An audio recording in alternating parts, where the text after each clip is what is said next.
Hello everybody, I hope you're having a good day. So a few things real quick. First off, next month on the 13th is going to be the 10-year anniversary of the channel. So I'm going to be redoing two stories, the Left-Right Game and the Secret Government Prison, both of which I made a lot of music for, so I'm going to be releasing two soundtracks with them. And then in October, I'm still aiming to do the Ghost Town series, where I drive around and check out different ghost towns and then make a video about it with some history of the town and whatnot. I think that'll be really fun. And this story is a special guest narration from Romnex, featuring Dusklight Radio, Autumn Ivy, Spirit Voices. I'm in it too, obviously. But I'm really excited to see what you all think. But I actually had a question for you all for the Left-Right Game. So with that one, the main character, Alice, it's a woman, so I did the full narration myself in the original one. I'm debating on how to do the remake. I'm thinking of either having Rom do it or making it where I do the narration of the story, but the in-character dialogue is voiced by her, since the story is originally read by her friend from her journal. So I think that would be an interesting way to do it, but let me know what you all think. If you would prefer her to just do the entire narration or me do it, or do a split like that where she plays Alice's character in the dialogue in the story, but then I still do the overarching narration. And the other thing I was going to say is, are any of you going to see The Odyssey this weekend? I wanted to see it, but the movie theater near me is like completely sold out till next week, so I guess I'll just have to check it out next week or whatever. And then the other thing right before the story starts is I just want to let you know about today's sponsor, Freecash. And Freecash is an app that you can use to earn money while you do things you're most likely already doing on your phone, whether it's playing games or watching videos.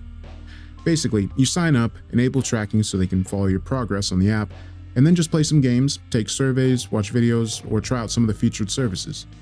If you find yourself with some downtime, whether at the doctor's office or just doom scrolling on your phone, you can use your spare time by earning some spare cash. And Freecash has 4.8 stars with over 250,000 reviews on Trustpilot. And if you'd like to check it out, if you sign up via my link only, then you'll get $10 on your first offer started. I'd like to thank all of you for coming by the channel, and I'd like to thank Freecash for sponsoring the video. And with that said, enjoy the story.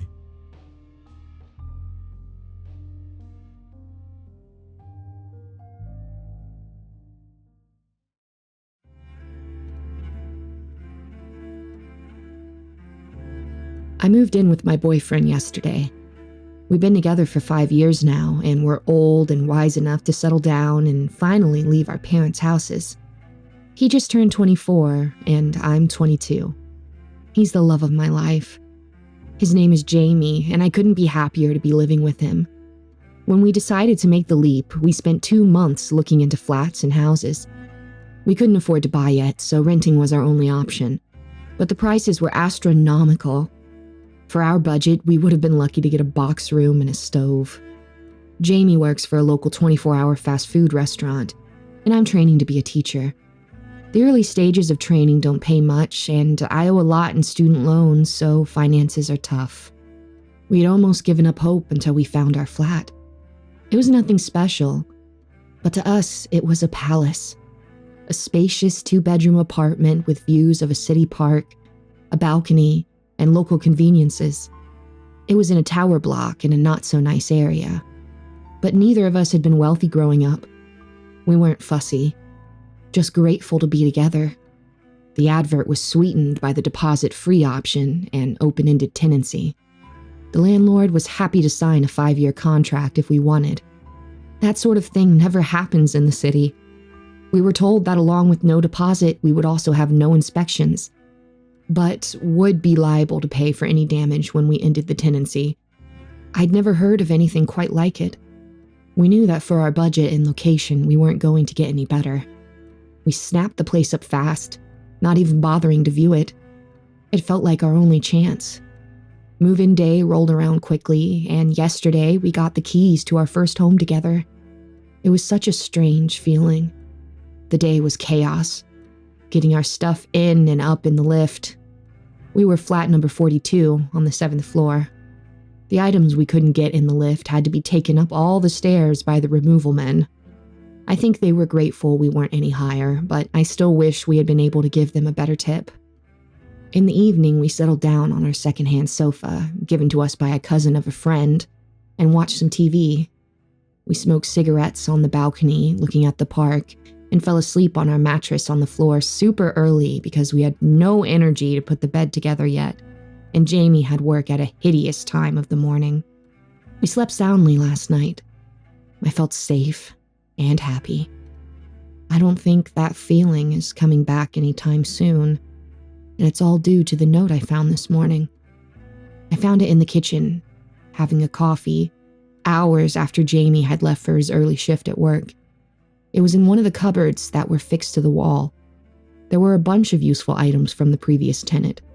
Spare keys to the flat, a set of tiny keys that locked and unlocked the windows, necessary for those with kids this high up, spare smoke alarm batteries, and a folded up piece of paper. The note was handwritten with "New occupier of flat 42" in beautiful cursive on the blank side. I opened it up and sat down to read. I can't really describe it to you, so I'm going to copy it out below. Dear new occupier, firstly, welcome to your new home. I lived here before you for 35 years with my husband. Unfortunately, he had an incident at home recently that I'd rather not discuss that claimed his life.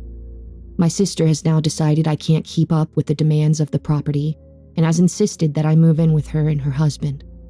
I was reluctant at first, but the stairs do kill me at this age, and without Bernie, it's filled with sadness. Anyway, when you've lived somewhere for as long as I have, it feels like a person that you know. You understand its personality and what makes it tick. I thought it was probably pertinent that I impart some of that knowledge on you. It's a wonderful home, honestly. I've lived through the best and worst years, and leaving it behind is very emotional. But if you are to survive and get the best out of it, then there are some steps you need to follow. 1. The landlord will never bother you. He doesn't visit, call, or communicate in any way, but make sure to pay your rent in a timely fashion always. I've only dealt with him once in 35 years, and let's just say I never missed another rent day. Any repairs required you speak to the agent you rented the place with. 2. Do not use the communal lift between 1:11 and 3:33 a.m. Just don't do it. This step is vital if you are to have a happy life here. It really is life or death. Don't do it. This has cost me and many others in the building greatly, and I would rather not elaborate on why you shouldn't do this. Just please don't do it. I cannot stress this enough. 3. When you hear the strange animal noises coming from flat 48, don't question it. Mr. Prentice lives there, and he's a lovely chap. Don't be afraid to say hello to him in the corridor or on the stairs. He's old school, so he never risks the lift. But whatever you do, don't check on him when you hear the noises. You'll know when you hear them. 4. If you ever come across a window cleaner on the balcony, ignore him. He may seem like the nicest fellow you've ever had trying to sell you something at the door, but it really is best that you don't engage. He will go away if you ignore him, but he tries pretty hard the first few times, so you'll need some resilience. Whatever you do, don't offer him anything. No money, no hot drink. 5. Don't leave food scraps out, bin or refrigerate them immediately. If you have small animals, it is imperative that you watch them eat and take away any leftover food immediately after they are done. This and Rule 2 go hand in hand. The things forage all day and seem to really love animal feed. You don't want them in your flat, I promise. You can leave what you want out between 1:11 and 3:33 a.m., so you may want to feed your pets then. 6. Don't communicate with any neighbors who claim to come from flats 65 through 72. These flats suffered a fire in the late 80s that devastated the whole floor. All the residents died in their homes. The building was mostly council-owned at the time, and they never bothered to renovate the flats. They've been empty ever since, but every now and again someone will knock at your door claiming to live in one of these flats and ask to borrow some sugar. They will seem entirely average, but you must shut and lock the door immediately. I installed 2 extra security bolts to avoid these fuckers, I don't like to swear at my age, but they really are fuckers. 7. Simple one for you here. Keep a weapon in each room. Sometimes you follow all these steps and something still slips through the net. Better to be safe than sorry. 8.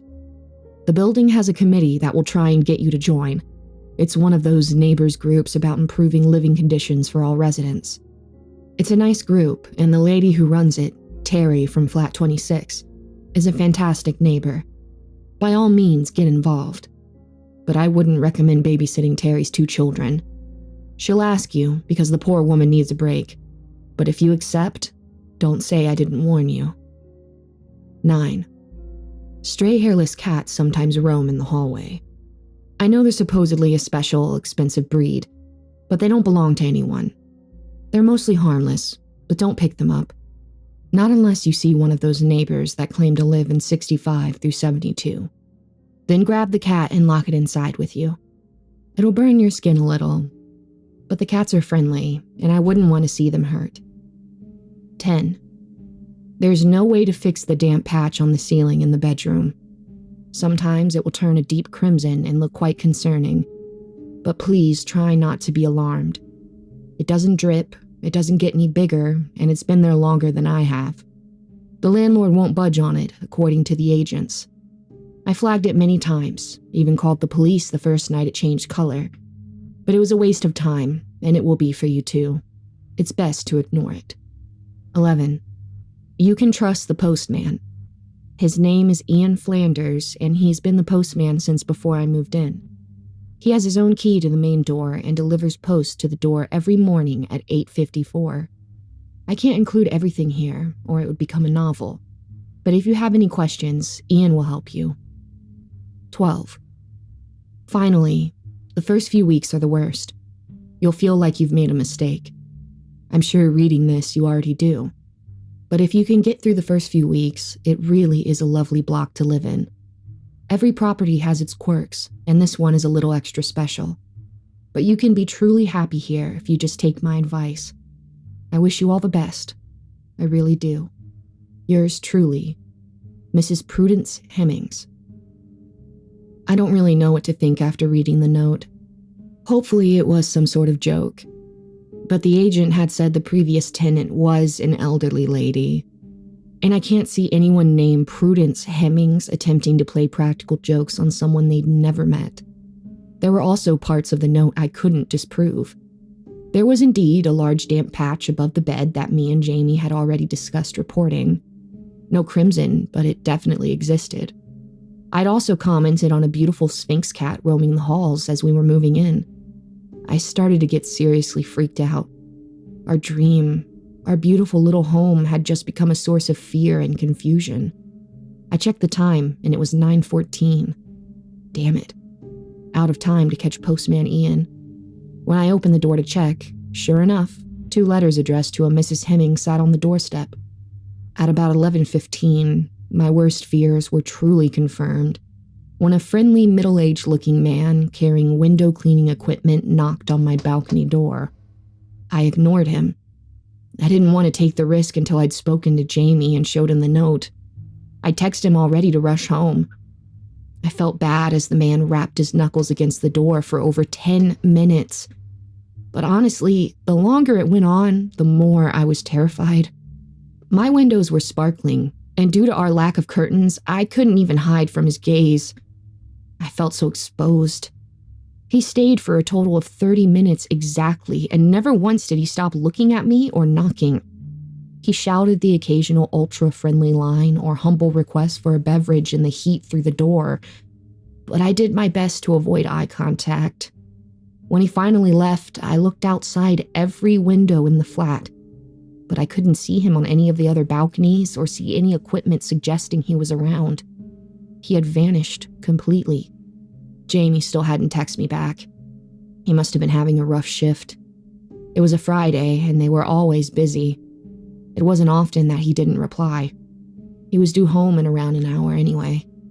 I read the note probably hundreds of times over. I tortured myself reading it for the next hour, desperately waiting for Jamie to come through the door and tell me it was all crazy and I should relax. I hoped for that so much. But Jamie never came. His shift should have finished around midday, but by 2 p.m. he still wasn't home. I panicked. I cried. I left over 100 voice messages on his phone, but got nowhere. I finally decided it had been long enough, that calling his work wouldn't embarrass him, and his boss told me that he had never turned up for his shift. I thought about it. What could have happened? And then it hit me. Jamie's shift started at 4 a.m. today. He would have left the flat at 3:15 and taken the lift down the stairs. I don't know what to do. I've tried to convince myself it was all just a big joke. Maybe Jamie wrote the note and got his boss in on it. A voice in my head kept telling me that he couldn't write like that if he tried, but I had to attempt to fool myself. It's getting late, and he still isn't home. What if it's all true? I think we made a big mistake. So much has happened in the last 24 hours. I'm so stressed, and I've barely slept since I discovered that Jamie was missing. It's starting to make me feel a little twitchy, but I thought I'd better update you guys. I was overwhelmed by all the suggestions you gave me, and I've taken more than a few of them on board. I'm definitely going to be getting a huge planter full of sage for the balcony, and I did spill a little salt in my doorway. I'm sorry to disappoint, but that didn't help at all. There's nothing I'm following quite like Mrs. Hemming's rules, though. I'd followed them to the letter so far, and lo and behold, I'm still alive. That's not to say it hasn't been tough. I'll start from the beginning. I was going crazy. And a few hours after my last post, Jamie still hadn't returned. He had been gone for almost 24 hours. His work has called me multiple times. I don't know what to say, so I just keep ghosting the calls. I was bang in the middle of the danger time when I decided checking the lift had to be my first step. But I wasn't going to break that rule. I waited desperately for 3:34 to come. And I'm ashamed to say that when it did, I remained paralyzed to our sofa for almost half an hour before I found the nerve to leave the flat. It was 4:02 when I finally reached the lift. The lift in this building is old and rickety. It hasn't been updated in a very long time, and has likely been here as long as the building. Its big, clunky buttons stared back at me as I glared at them, hoping for some sort of answer or clue. My heart thumped, and I was overcome with a feeling of dread, but nothing came of any of it. It was hopeless. I stepped inside the lift, rode it up and down a few floors, and searched the entire perimeter with a phone torch for anything I could find. I found nothing. Jamie had completely disappeared. Sobbing and exhausted, I rode back to floor 7 and turned my key in flat 42. The perfect home that felt anything but home at that point. I sat at the cheap flat-pack dining table we'd managed to put together on move-in day and cried, my hand shaking as I held my phone. I was flitting between reading all your comments and contemplating calling the police for an hour, but I decided to call my friend Georgia instead. I needed a real person here. Things were so crazy, I wasn't sure the police would be able to help with what little information I had, but I knew I needed to sound it out with someone. I'll spare you the details again, but I told her everything. She promised she'd be with me in the late morning. She had to take her younger brother to school. I waited anxiously, not before arming every room exactly as advised. Before I knew it, I looked up at the clock and saw it was 8:23. I had around half an hour until the postman was due to show up. There was no way I was missing him today. I stood by the door looking vacantly at the wood, like someone in a film who was possessed. The exhaustion was really setting in, but Jamie was all I could think of. Pure adrenaline was keeping me standing. At 8:52, I opened the door. The next 2 minutes were the longest of my life. But when I saw him, a wave of relief swept my entire body. Right on cue, 8:54, the postman, Ian Flanders, stood in front of me. A smile that barely hid his concern covering his younger-than-expected face. He didn't look old enough to have been the postman for over 35 years, but I was too distracted by the answers that I needed from him to care. You must be the new tenant, he stated, but in a way that sounded like a question. I struggled with my answer, so I got straight to the point. Mrs. Hemmings left me a note. She said to speak to you if... Can I come in, dear? I think we need to chat. I ushered Ian in, my hands still shaking as I flapped them in the direction of the sofa, gesturing for him to sit down. I shoved the now slightly crumpled note into his lap and waited. I'm glad Prue still thinks that highly of me. I miss that old girl, he said with a coy smile as he reached the end of the note. Can you help me or not? I had no time for his ego trip over a moved-on neighbor. I can help, but I can't stop for long, so it'll have to be quick. I've walked these halls delivering the post for 40 years, and I've seen it all, everything Prue's mentioned and more. What do you need to know? He said. Ian was nothing like what I expected. The note made me feel like he was going to be a kindly old granddad type figure, but I couldn't have been more wrong. Postman Ian spoke with a thick city accent and wore a heavy gold chain around his tattooed neck. He had dyed his graying hair boot-polished black. His demeanor was thankfully non-threatening, but extraordinarily cocky. He was the sort of man I imagined in a betting shop, rubbing his grubby hands on notes as he bragged over a win. He didn't ask as he lit a cigarette in my own living room. I didn't question it. We would usually smoke outside, but I wasn't going to argue over technicalities. I grabbed a bowl for the ash and lit one too. Let's start with the things on the lift. My boyfriend is missing, and he took the lift at 3:15 over 24 hours ago. We hadn't got this note yet. I haven't heard from him since. I need to get him back. I barked at him, as if the louder I spoke, the more I could influence his answer. But nothing prepared me for what he had said. His skin turned pale, and his harsh-looking face became more sympathetic as he explained. He's dead, love. Forget about him now. Only one person has ever come back from the lift at that time of night, and it was Prue herself. After witnessing it, those creatures ripping their victim apart, poor Prue was traumatized. Your boy is gone. Let go, follow the rules. He was blunt, but I could tell he felt sorry for me. There must be something I can do, I pleaded. There are things I've heard to bring back those who are lost, but I've never seen solid proof they work. It would be irresponsible of me to tell you to do something that might get you killed, too. It's nice here. Honest. Just get over him and live the status quo. Sorry if I sound harsh. Don't mean to. But you seem like a decent young lady, and I don't want to see you go too soon. I asked about what Mrs. Hemmings had seen in the lift, and if they were sure it happened to all who entered it. I refused to believe that Jamie was dead. There had to be something I could do, and if I knew what I was dealing with, I could be better prepared. It was awful what happened. I wasn't there, but this is what I was told. Little Lila was such a cute kid. She used to open the door and give me a tip when I delivered the post.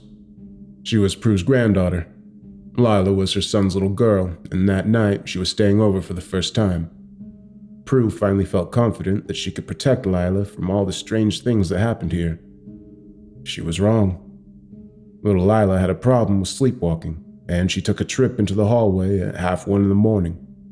Prue took a little too long to notice the sound she had heard was the front door, and by the time she reached the lift, she saw the creatures dragging Lila's limbs away from her body. She tried to fight them, even killed one, but she couldn't save the little girl. I was hysterical, imagining Jamie's fate.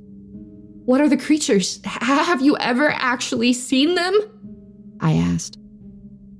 No one really knows what they are, love. There's something to do with the building and all its quirks. No one's ever seen them elsewhere. We don't know where they come from, just that they're here. I've seen them a few times over the years, usually when new neighbors have left biscuits down for their cats and dogs or haven't disposed of food waste properly. They're curious little creatures, mostly harmless out of the hours Prue warned you about, but if they're not fed, they can become quite vicious looking for more food. That's why you have to bin all your scraps, or hide them, or pack them, or whatever. Just don't leave them out, and don't use the lift at those times, and you're safe from the creatures. They're a little smaller than humans, but they're a similar shape. They come with grotesque rodent-like features, and are far larger than any rodent could be. Like rodent children, I suppose. They have 2 sharp rows of teeth per jaw, and are consistently hungry. When they eat, they crunch down in a violent and disgusting way, dripping spittle everywhere. Prue said she could hear her granddaughter's bones shatter in those jaws. He went pale at the thought of that, but continued. When they first arrived in the building, there were hundreds. It caused pandemonium amongst the residents. We lost the residents of more than 30 of the individual homes, but the residents fought back and managed to kill all but the strongest minority of them. The creatures left over were incredibly dangerous and seemingly impossible to eradicate, so the residents struck a deal that they will be left unharmed and allowed to live in the building in return for the residents' safety at all times. But if anyone wanders into the lift between 1:11 and 3:30 a.m., they're fair game. This time frame is the period the creatures are at their most frenzied, and restricting them to the lift was safer for all parties. God help anyone who encounters them during those hours. They've been here ever since, claimed lots of unsuspecting people avoiding the stairs, but nothing like when they first arrived. A few got put down for not holding up their end of the bargain, but we haven't had an incident outside the lift in years. Count yourself lucky you missed that crisis. Everything here is pretty peaceful right now. I'm sorry about your boyfriend. I really have to go. I'm late for my round. He scrawled his phone number on a bit of paper and handed it to me. Emergencies only. I don't like to be bothered. You can't go! The note said you would help me! I exclaimed. And I will. When there's something I can help with. I was in shock. I couldn't believe what I was hearing, and I couldn't believe he was leaving me after the information overload and the small ray of hope he had lit inside me, and then squashed. I'll call the police! I shouted, desperate to feel as if I was solving this somehow. You can try if you want. Ian sighed as he opened the door to leave. It just aggravates the creatures, and it isn't going to bring your boy back. Mr. Prentice hates when the police come, too. If you want to get any sleep in the next week, then I'd avoid it. Wait a week, report him missing, and learn to adapt to life here, love. Or you'll be dead in days. And with that, he shut the door behind him. I opened it again. I had so much more to ask. But he was gone. No sign of him anywhere in the corridor. Maybe it was me losing my mind. I might be imagining all these things. But no matter how much I willed it, the note was still there. And Jamie still wasn't. Georgia arrived not long after Ian had left. I, of course, asked if she had seen him in the corridor to try and affirm to myself that he was real. But she hadn't. She looked at me worried and held me as I sobbed and told her what the postman had said about Jamie and the creatures. I wasn't sure she believed me. Even as she read the note, she looked skeptical. If she was skeptical, I wouldn't have blamed her. But she had always been supportive. She sat with me for hours while I just sobbed, heartbroken. I was so conflicted as to what to do. I felt insane that I hadn't contacted anybody. But this note had turned out to be accurate so far, and if the postman was to be trusted, then I should wait. Georgia had been my best friend for many years. She stuck up for me when I was too scared to do it for myself, and had always been the brave one of the two of us. I felt safe around her. So after hours of crying and despairing at the way my life had changed in a matter of days, I finally decided to take a nap. It was early evening and Georgia was watching some TV, just there for me if I needed her. Despite the deprivation, I struggled to fall asleep. I tried to imagine Jamie's arms around me, but it became a more painful reminder that they probably never will be again. Eventually, after what felt like an eternity of staring at the damp patch on the ceiling, I drifted off. About 3 hours ago, I woke up, staring at the goddamn damp patch on the ceiling. I could hear chatting in the living room. I jumped out of bed and walked towards it. Georgia was on the sofa, with a middle-aged looking woman, both nursing a cup of tea in the matching mugs that Jamie had got me as a move-in present. My blood boiled, but it wasn't their fault.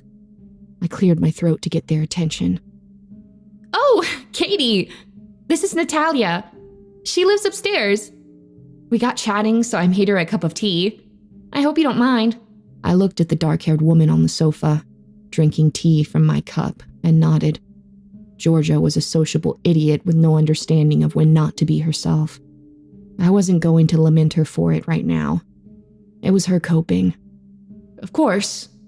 Hi, Natalia. What flat do you live in? I tried my very best to be polite. I would have to discuss not bringing people into my home mid-tragedy with Georgia after she had left, but until then, I would be neighborly. Flat 71. It's so nice to meet you. You have a lovely home. Natalia responded. Her lips curled at the corners into a smile that wasn't replicated in her eyes or the rest of her facial expression. She looked at me smugly, with full knowledge that I was aware of the implications of what she had just said. The rules. The flat number. Every now and again, someone will knock at your door claiming to live in one of these flats and ask to borrow some sugar. They will seem entirely average, but you must shut and lock the door immediately. I installed 2 extra security bolts to avoid these fuckers. I don't like to swear at my age, but they really are fuckers. Prue's warning echoed in my mind, and I couldn't take my eyes off Natalia. Something really was off about her. I looked at Georgia, sat on the sofa next to her, and noticed her sweating. It's been hot for a few days, but this was beyond just the ambient temperature. Her entire body was dripping. Suddenly, she began to pant. Natalia's eyes were locked to mine just like the window cleaners had been. Nothing happened before with the cleaner, except this time the rule had been broken. She was already in the flat. Georgia started to scream as her skin blistered and charred. Her hair fell from her scalp as the skin flayed and melted away from every inch of her. She was being burned alive without a flame in sight. She scratched frantically at her own melting face, digging into the exposed raw flesh. The sound a person makes when they burn alive is like no other. That will never leave me. I screamed and screamed, but no one came to my door. I tried to grab my phone to call Postman Ian, but the wooden surface I'd set my phone down on burned my fingers to the touch and forced me to recoil. She was going to set the whole flat alight. My actions needed to be quicker than a phone call. I grabbed hold of the large knife I had set down on the side earlier when weaponizing. The handle blistered my fingers instantly, but I didn't care. I needed to get her out now and help Georgia if I could. I ran towards the dark-haired lady, sweat dripping from my brow the closer I got, and plunged the knife into Natalia's throat. She gripped it and fell to the floor. She didn't bleed like a normal human. Her insides were black. She was still moving, and I figured it probably wouldn't be long before she stood right back up and tried again. So I dragged her into the hallway, ready to bolt the door. As we reached the entrance of the corridor, one of the cats was waiting, hissing at her semi-conscious body. I caught her eyes fixate on it as I dumped her on the floor. I grabbed the cat, pulled him inside, wincing as its skin caused more burns on my lower arms, shut the door and watched through the peephole. She got up and held her hand to the wound, cauterizing it, and walking off towards the lift, as if she hadn't been injured at all. I dropped the cat by that point, but every bit of naked skin it had touched throbbed and burned for at least an hour. Georgia hadn't been as lucky as Natalia with injury recovery. I anonymously called an ambulance for her. I couldn't believe it, but she was still breathing. She was badly burned, and her life wouldn't be the same again. But she was alive, and for that I was grateful. It sounds awful, but I left her at the park across the road from the building, with no phone or ID. She's my best friend, and I want to be there, but if I own up to involvement in injuries that bad, they'll suspect me, and I'll lose the already slim chance that Jamie might be savable. It doesn't mean I don't care about Georgia, but she's alive. I won't believe Jamie isn't until I see it. So now I'm alone again, in the flat, conflicted about what to do. I want to leave so badly, but this was mine and Jamie's first home together, If he's alive and I can save him, then I want it to be here for him to come back to. And if he's dead, and the postman is right, then I don't know if I can leave his memory behind. There's only one person I can think to help me right now.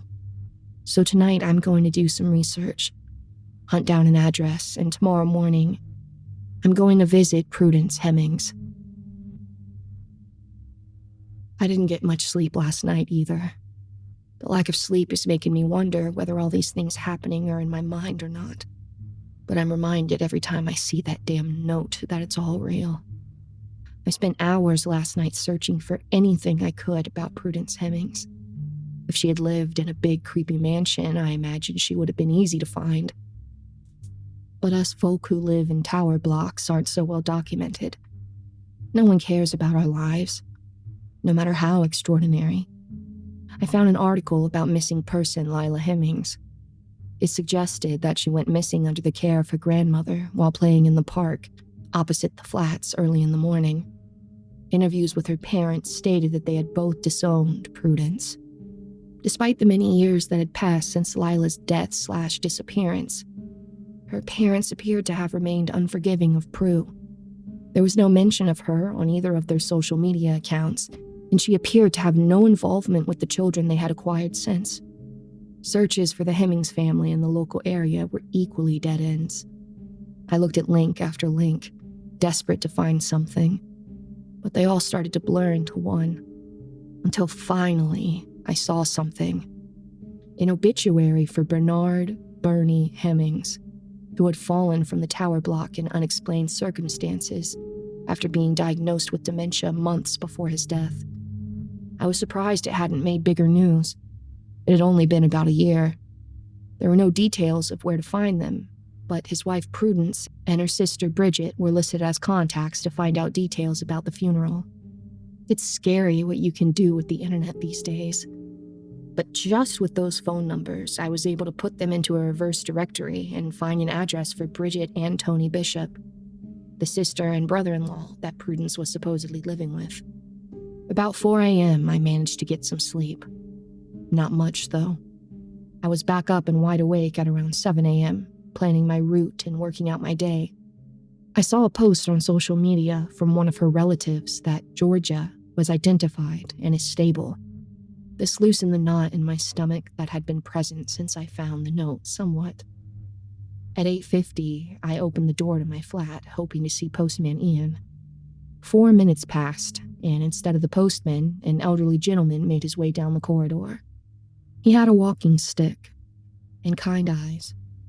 In his free arm, he carried a small plastic bag containing a newspaper and milk. He smiled and said good morning as he passed. I smiled back. He reminded me of my granddad. I imagined him pulling cola cubes from his pocket for his grandkids and shushing them when their parents weren't looking. A little further down the corridor, the old man stopped and turned.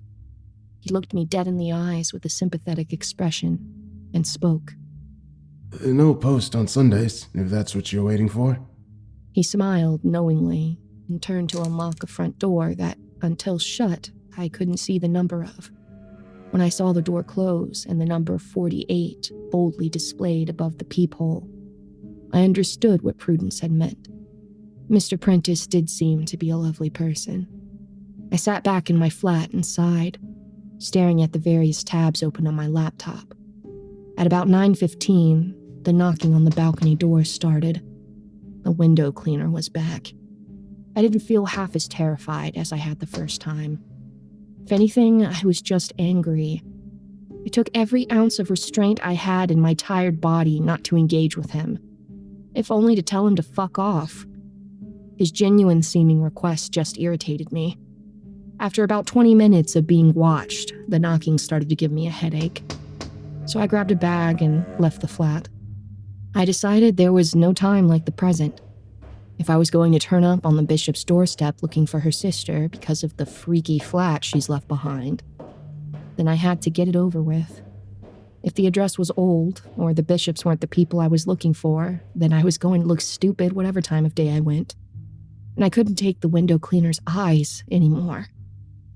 There was something about them. They really do make you want to open the door. I looked at the lift as I entered the communal hallway and decided today I would take the stairs.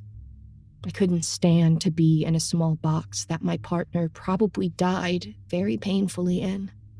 My heart dropped into my stomach just at the sight of it. The stairs were as grotty as the lift. We'd taken them multiple times on move-in day, but I hadn't really taken it in the same way I could now. I thought about the rules and all the strange things happening in this building. I looked at the badly painted numbers on the walls as I reached each landing. Nothing in this building is simple. I looked at the numbers. 7, 6, 5, 5, 4, 3, 4, 2, G. Maybe it was the sleep deprivation, but my legs were in agreement with my mind that I had definitely just descended more than 6 flights of stairs. They'd glitched. I looked at the dusty and poorly lit stairwell from the bottom. It seemed dark, despite the sun pouring in from the glass panel in the main building doors. The note never mentioned glitchy stairs. Maybe I really was losing my mind. I looked at the dusty and poorly lit stairwell from the bottom. As I turned to exit the building, a woman walked in. She was in her late 30s to early 40s and had 2 small children in tow. 1 boy and 1 girl. I guessed that they were twins. They were both incredibly blonde, with deep brown puppy dog-looking eyes, and couldn't have been any older than 6 or 7. They were as close to identical as it gets in twins of different genders. I'm not a fan of kids, but they were super cute. The lady had a short bob haircut that got longer at the front. It was uniform and dyed a perfectly even auburn color. I knew it was dyed because her roots were blonde, like her kids. She looked as tired as I felt, but she pulled herself together when she saw me, running fingers through a part of her hair that she must have missed however early she left this morning, who opened with, "Hi, are you here visiting?" trying to make small talk. No, I just moved into flat 42 on the 7th floor. I was just leaving, actually. Whereabouts are you? I was desperate to go.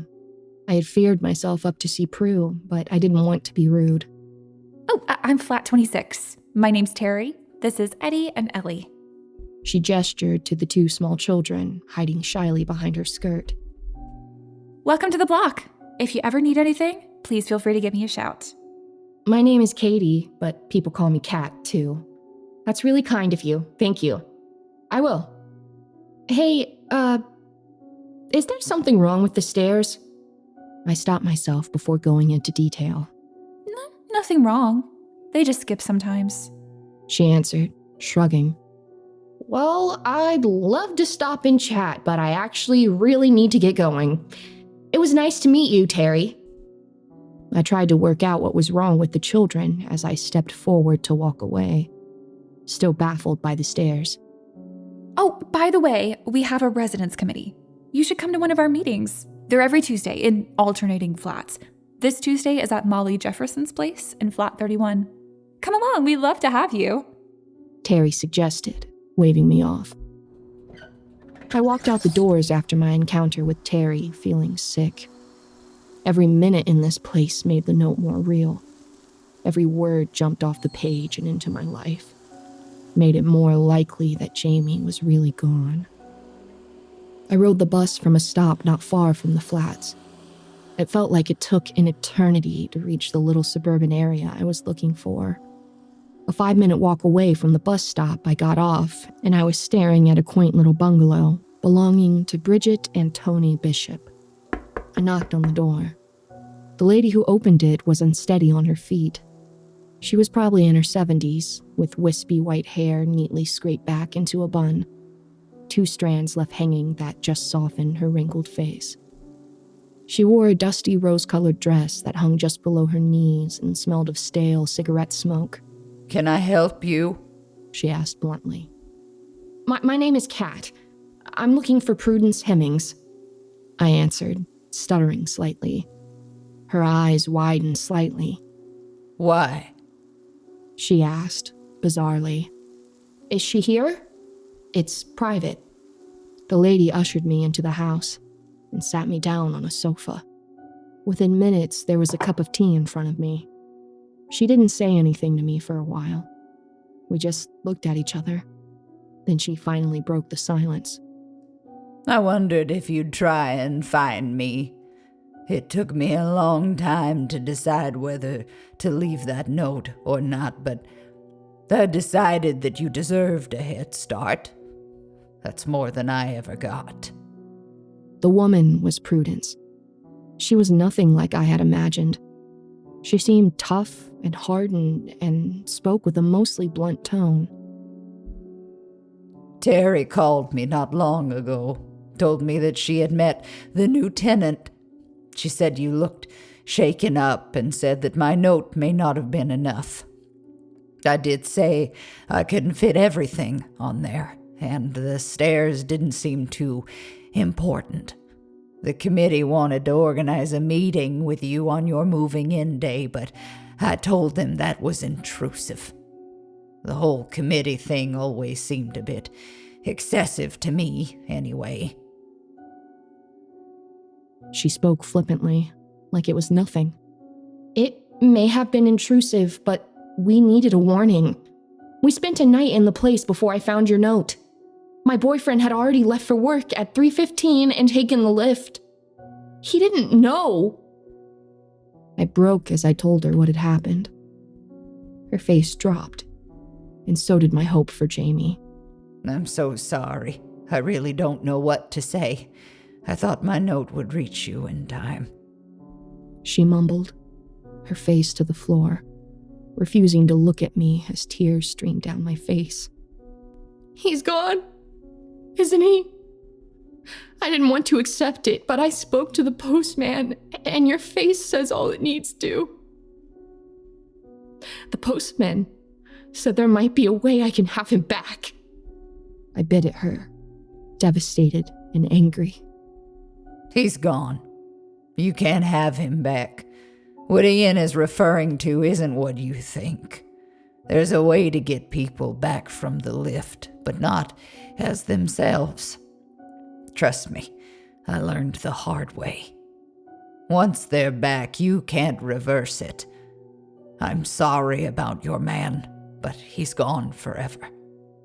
Don't dig into the other way. To be gone forever is luckier than the alternative. She still wouldn't look up from the floor. What do you mean? I don't want to talk about it. I said in the note that there are things I'd rather not discuss, and I need you to respect that or I won't be speaking to you at all. Now move on and ask what you need to ask. Prudence cut me off. I decided not to push the topic further and moved on to some other things I needed to know. What's the deal with Terry's kids? They seem sweet and normal. Those little demon creatures are anything but normal. She answered, wincing slightly at the thought of them. When she went into labor, Terry never made it to a hospital. They were the first children ever to be born inside the building, and with everything that goes on, it's like something's rubbed off on them. They're average children in the daytime, but they never sleep. Ever. Poor Terry hasn't had a day's rest since they were born. They also really love to steal birds and rats they find the cats playing with and torment them. Really annoys the cats.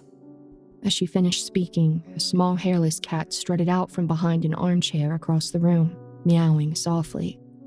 It brushed its head up against Prue's exposed legs, leaving scorch marks where it touched. She didn't react.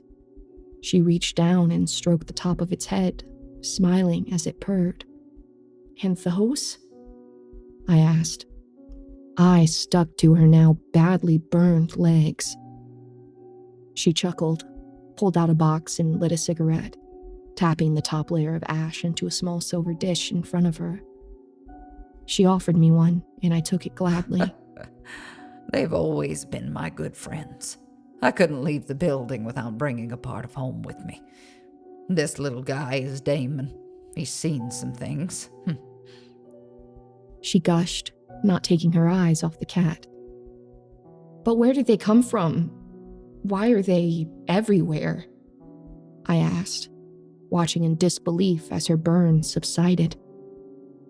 It seemed impossible, but I looked at my arms where I had picked up the cat the night before, and there was no evidence it had ever happened. They didn't even appear sunburned. No one really knows. They started to appear after the fire, a few years after I'd moved in. It was rumored that they were the pets of the residents that burned, and that was why they had no fur, but I don't think that's true. I interrupted. I met one of those neighbors last night. She said her name was Natalia. She almost killed my best friend. You're crazy if you think your note was enough of a warning, I ranted emotionally. Look, girl, if I had made a song and dance about warning you, then you'd have thought me crazy and challenged the rules. You'd have been dead already. Be grateful you got anything. I didn't. I had to work it all out. Your generation is so spoiled. She tutted in frustration at me. I was angry, but she was probably right. An elderly lady telling me rat-like creatures would kill my boyfriend in a lift would probably have got some laughs from me a few days ago. I stayed quiet and waited for her to calm down. After a while, she sighed and started again.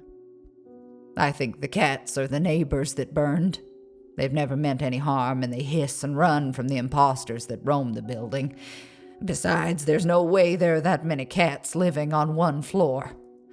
The imposter people don't even match up with the residents that died in the fire.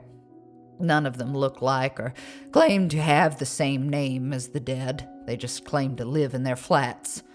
I've met Natalia before. She left a bad scar on Bernie's leg from an incident we had. Nasty girl.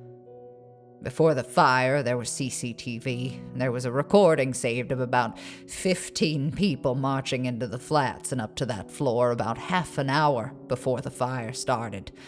It was the only evidence found. CCTV wasn't great in the 80s, so they were never identified, and the flames melted the relevant cameras, so nothing ever came of it. I think the people that entered that night are the ones that ask for sugar. I don't know any more than that, but if you avoid them like I said, you don't need to know more. They hate the cats. I hope your friend survives, but I've seen what those people can do, so maybe she was better off dead. Prue carried on stroking Damon.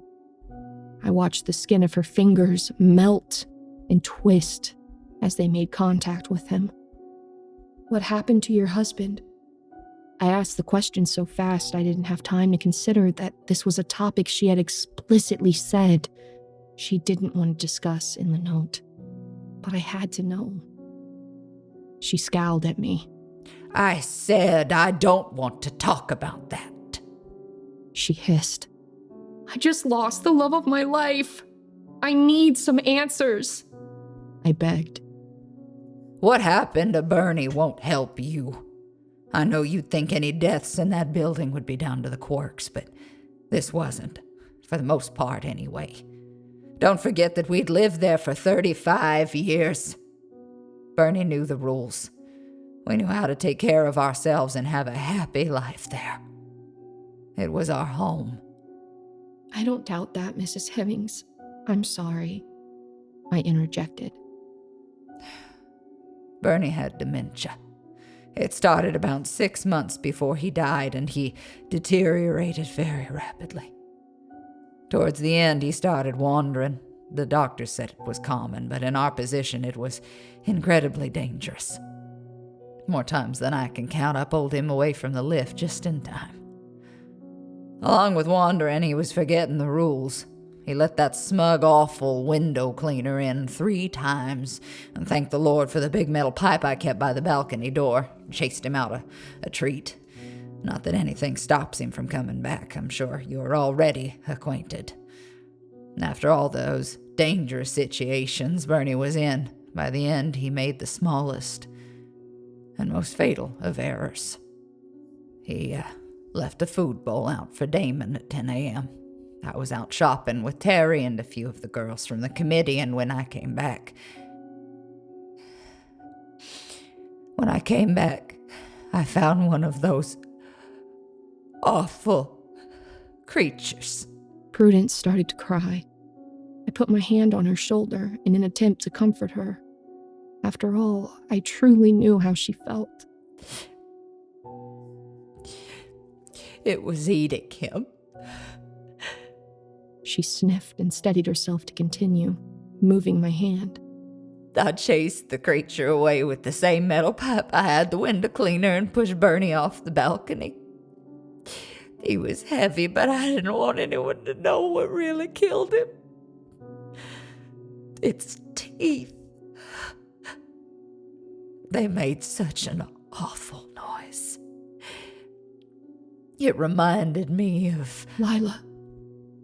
I finished her sentence. I hadn't meant to. I was so invested in her story, I couldn't help it.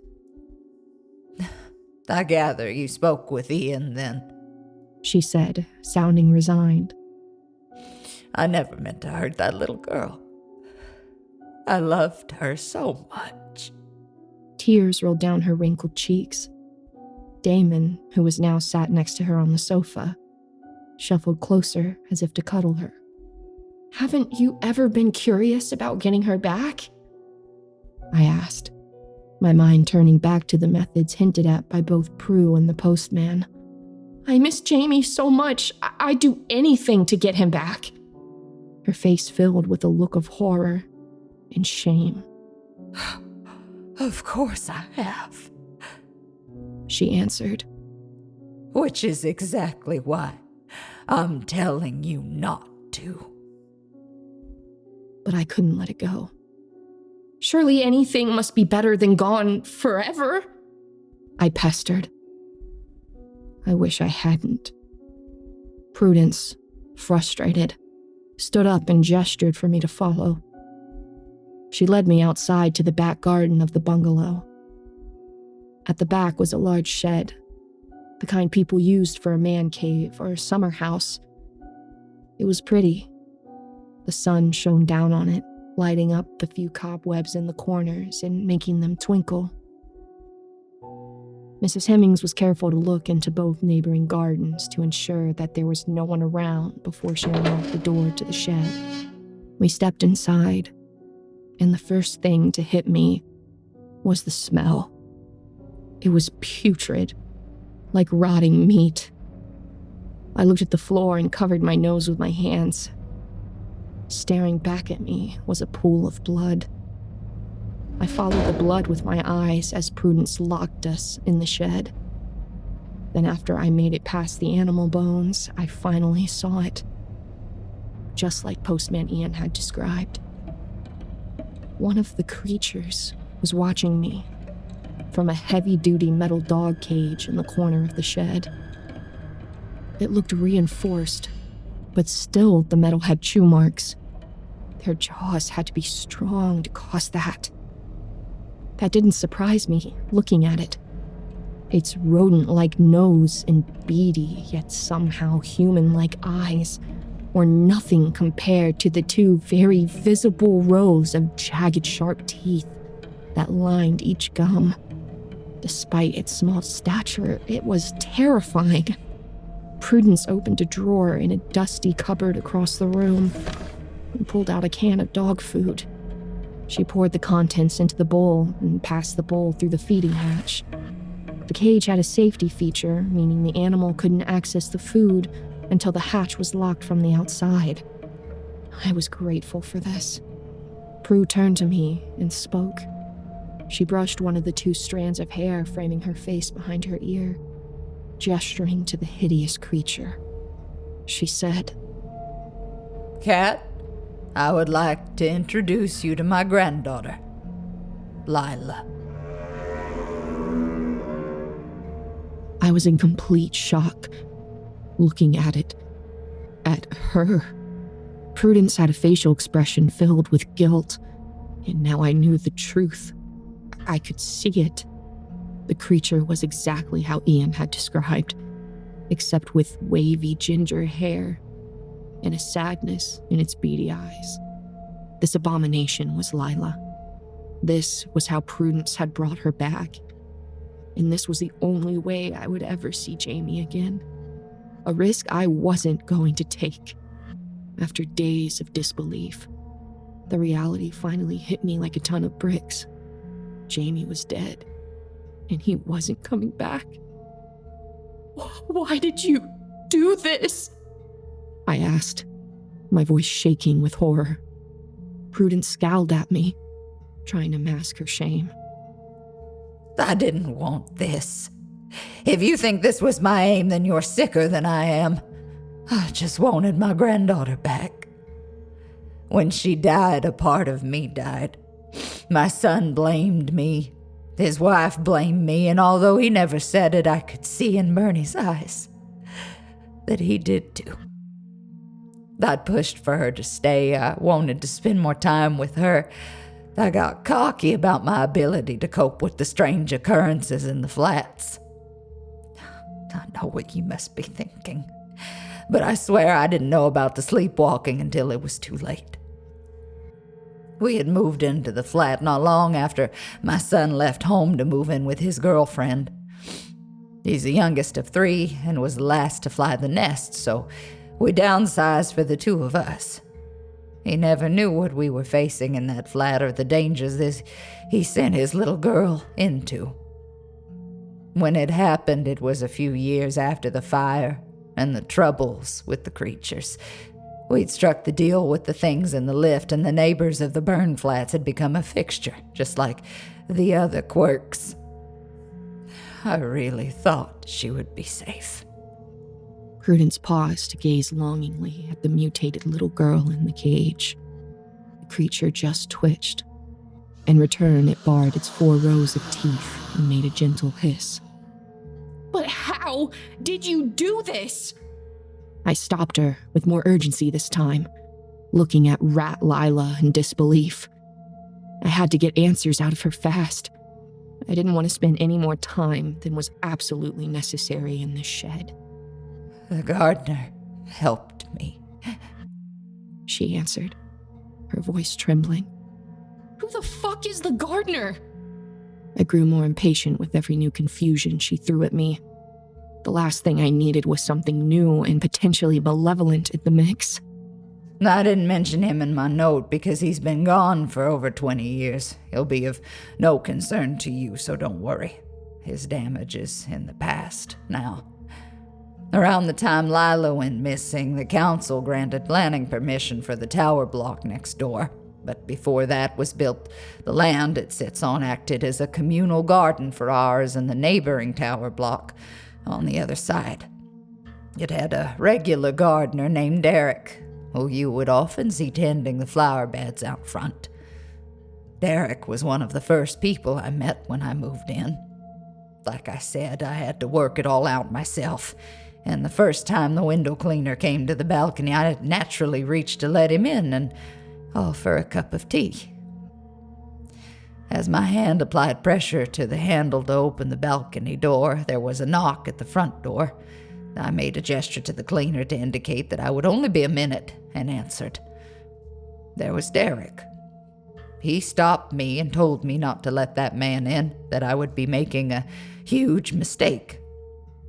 I thought he sounded crazy, and I told him so. After a while of arguing, I got up to reboil the kettle and let the man in, and Derek grabbed my hands and shouted at me to look at the man outside. When I turned to look, there was no man outside but a monster. He was tall and impossibly thin. Flesh and bones, but somehow thinner than bones, with graying skin stretched over them. He had eyes that seemed to be so deep set they went on forever, like the blackest cave you can imagine. Saliva dripped from his mouth and landed on my balcony floor, some sliding down the glass panel of the door. I opened my mouth to scream, but as I did, Derek let go of my hands and the monster was gone. In its place was that smug, friendly man begging for a drink while he cleans the windows. It took me a minute to process it, but I know what I'd seen. That was the real window cleaner. I never intentionally opened or tried to open the door for him again. That day Derek didn't stay long. He didn't tell me what the window cleaner is or why he visits every few days. He didn't explain anything about the weird things that go on. As much as Derek was a part of the strange happenings, he was like one that had been carved from light. He said that he'd always be around when I needed him, that it was his job to look after the residents, just like the flower beds. Over the years, he appeared a few times. He was instrumental in striking a deal with the creatures. When the neighbors died in the fire, he created a special display for them in the garden, made sure that nothing planted was poisonous to the cats as soon as they arrived. He also stopped an imposter from killing Bernie at our front door. He seemed like such a good thing for the residents. Always there to help, offer some gentle advice or a creative solution. Someone to be trusted. He changed when they granted planning permission for the other block, though. He knew his garden would be dug up to lay foundations and his uses redundant. He became grumpy and bitter over time, but no one paid enough attention to notice. Especially not when my tragedy struck. When Lila died, I was devastated. Derek appeared to me as I sat on a bench in the garden crying. He offered to help me, to use the garden to get her back. I snapped at him. I told him it was his fault and that he should have been there when it happened to stop them. He worked so hard on the agreement with the creatures. He spent a lot of time with them. Lila broke the rule, and he had to allow them to do what had been agreed, he said. He couldn't have stopped them, but he wanted to make things right. I understood why he hadn't intervened, but I couldn't accept it. I lashed out at him. I'm embarrassed to say I actually slapped the poor man along with stamping on his freshly planted flower bed. I was angry and grieving. I quickly burned myself out and collapsed into a blubbering heap on the deck floor. Derek attempted to comfort me, but his mind was on his garden. He said he was sorry for my loss, but I should not have attacked the flower bed, that he'd always been nice to me and I should be kinder in return. I snapped and told him that it didn't matter because it was all about to be bulldozed in the next few days anyway. I should have taken more note of the way he twitched as I said that. He snapped. He said that he knew I was angry, but there was no need to take it out on him. If I was that desperate to get Lila back, he knew a way, but it was dangerous. I begged. Anything, I said. I would do anything. He told me it was simple, and that all I had to do was enter the lift and offer the creatures some food, whilst repeating the phrase, Revititur mortuis, during their frenzied hours. He said that there was no guarantee they wouldn't be crunching on my bones before I even got the first word out, but that if I succeeded, I would have Lila back. Of course, it was successful. There wasn't a creature in sight as I performed the ritual as instructed. I thought nothing happened at first. She didn't appear straight away, but a few days later I found her running round inside my house. She'd taken a chunk out of Damon's ear with her teeth. I tried to kill her at first, but just as I was about to finalize it, I saw in her eyes who she was. I tried to look for Derek, but by that point the workmen had started. Nothing was left of his garden, and nothing was left of Derek. No one's seen him since. You see, Cat, nothing in that building is totally harmless. You have to be on your guard at all times. I've kept her like this ever since. You may think I'm crazy, but I couldn't kill my own granddaughter. I'm not a monster. Prue sighed and ushered me back out of the shed. She locked the door behind us. closing the padlock on her most hideous secret. I was exhausted. It was a lot of information to take in, and as a result of the information I'd received, real grief for my boyfriend was finally settling in. Every hope I had was dashed. I know many of you tried to tell me in the comments that he was gone, but I wanted you to be wrong so bad. I couldn't bear to look at Prudence Hemmings for another moment. I made my excuses and left, morosely riding the bus back to the tower block I had once been so excited to live in. It was midday afternoon by the time I got home. The choice between the stairs and the lift didn't strike much enthusiasm into me, but I opted for the stairs. And after what I'm sure ended up being 11 flights, I made it the 6 flights up the stairs to my flat. I laid on her mattress on the floor and sobbed for Jamie. I sobbed so hard my throat went dry and hurt, and my stomach cramped with each gasping breath. I sobbed myself to sleep. My body and mind must have given up fighting the need to rest and shut down. When I woke up, it was late, about 10 p.m.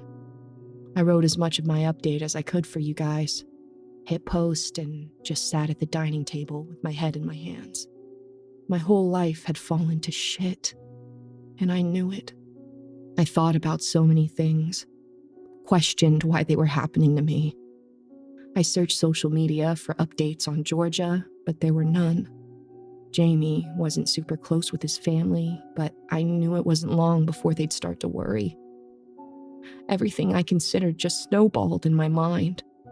The loneliness in dealing with this situation was killing me. I decided to do something I usually wouldn't. I went downstairs, and I knocked on the door, flat 26. Terry answered. Her perfectly bobbed hair was a little unkempt and out of place. She had huge bags under her eyes, and I could smell wine on her breath. Are you okay, Kat? She looked concerned. I found it ironic that she looked so disheveled. I had forgotten it was me who came for help. I'm not. I'm sorry. I know I don't know you. I just... I could barely speak. Don't worry. Prue called me. She told me everything. I'm sorry about your boyfriend. It's a shame I never got to meet him. Terry stared back at me with the same expression a mother would, warm and understanding. Would you like a cup of tea? Maybe something stronger? I'd love a coffee, please, I answered meekly, making my way into the living room. The sofa was comfy and reminded me of being back home at my parents' before any of this started. Terry trotted out to the kitchen, stumbling slightly. I could see the kitchen counter from the sofa and the empty bottle of wine that accounted for her stumbling. As she boiled the kettle, there was a huge crash from somewhere inside the flat. I jumped, feeling startled. Terry coughed in a meager attempt to conceal the noise. Excuse me for just a moment, please. She muttered apprehensively as she walked out of the living area and into the hallway containing the bedrooms. I heard another crash, giggling, and some inaudible shouting. After a while, things went quiet, and Terry came back into the living room. Sorry about that. Kids, you know. She announced, brushing off the noises. I'd almost forgotten about Eddie and Ellie.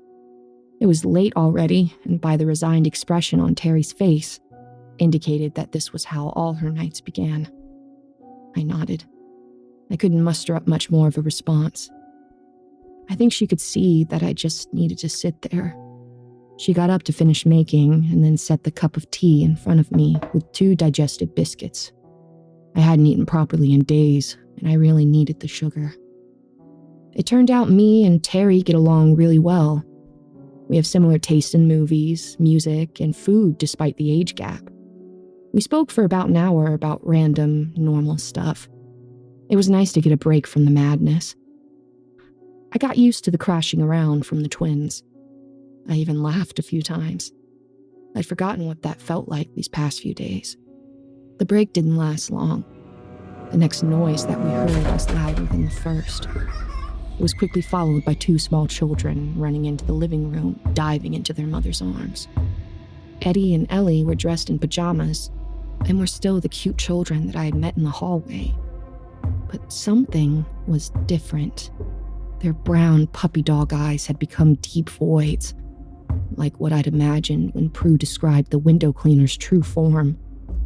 And at the ends of their fingers were long, sharp claws protruding from where the nails should be. I didn't have time to recoil in terror at their new looks. Terry clutched them and asked what was wrong. They wailed and buried the voids where their eyes should be into their mother's shoulders. Despite their terrifying exterior, these were 2 very scared little kids. It had been a very long day, and I thought my nightmare was over. But it was only just beginning. Ellie mumbled into Terry's shoulder, in that high-pitched voice kids do when they're scared. Mommy, I'm sorry, we didn't mean to let them in. We were just teasing. Shh, they're coming. What have you done? Terry asked. Color drained from her face. The kids didn't get a chance to reply. Terry's face turned paler than I thought possible. I looked up, and standing in the living room doorway were about 10 people, all incredibly average-looking. They were almost expressionless. They didn't look angry or pleased to see us. They were dressed in nondescriptive clothes. I imagined trying to describe them to one of these artists that draws pictures for the police, and I genuinely don't think even one of them had a distinguishing feature. That's why it took me a while to spot her in the crowd, even though she had been glaring at me the entire time. Natalia. That's why we set the fire all those years ago. She chuckled throughout her words. There was an animation in them, like she was a psychotic cartoon character, finally catching its prey after 138 episodes of chasing. Those people weren't disposable. Terry mumbled, barely a decibel higher than a whisper. Natalia went from psychotic cartoon to school bully. She made my skin crawl. I was only a child, but those people were friends of my parents. They were good people. Terry said with slightly more confidence. None of the other people had moved. They just stood there, staring. Why would you burn people alive? What can you possibly gain? I interjected, taking a slight step between Natalia and Terry and the kids. I could see she was getting ready to go for them, and I couldn't let it happen. We were living with the great leader, Michael. All of us, living in the righteous manner that he had directed us to live. She gestured to the people around her. The name Michael appeared to inspire some sort of emotion in the group. Michael's brother, Jonathan, lived here. On the floor we burned. He let us hang out there sometimes. But he didn't live the righteous way that we did. He didn't like our beliefs. But he took us in when we lost the place we were staying because of the growth of the group. Him and Michael rarely saw eye to eye. They argued passionately. Our group never believed in living within the constraints of societal norms. And we were up at all hours. We came and went as we pleased, embracing freedoms, and listened to music as we did introspective work. Terry shoved the kids further behind her and snapped, infuriated. Oh, please. You were a group of entitled bratty hippies following some middle-aged, mentally ill twat. Listen to yourself, the stereotypical cultish drivel coming out of your mouth right now. Terry cried. I was shocked at her outburst, although I couldn't have agreed more. It did sound like cultish drivel. It made me so angry that this was what the entire floor of people died over. As Terry ended her rant, the curtains hanging on the window behind her burst into flames. I jumped and felt my heart skip a beat. Don't insult us. I'm sick of hearing simple-minded people call us a cult. Came from the back row. An average-looking man with dark hair and jeans had piped up, smiling and watching the curtains burn. He had done that. They were all capable of what Natalia had done to Georgia, at the very least. For the first time since the people had entered Terry's flat, my nerves of steel had wavered. I realized that we were only alive because they were allowing it so far. We were in big trouble. Terry swiftly shut up, and Natalia continued her story. Michael was the true leader. Not like all the fakes you hear of in the news. The people you're talking about. He was teaching us to build a world of peace and harmony. But he didn't deny that in order to do that, you had to eradicate the non-believers. He taught us to embrace the bad in us, to harness it, so that we could do extraordinary things. She smiled wickedly as her hands glowed hot coals as she spoke. It may have sounded like cultish drivel, but Michael being a total faker wouldn't explain their powers. Things went wrong when someone went to the police after Michael and Jonathan had a terrible argument one night. When the police arrived, Jonathan told us to go. The group had been planning to leave this building anyway. We'd had nothing but interruption and trouble in our time here.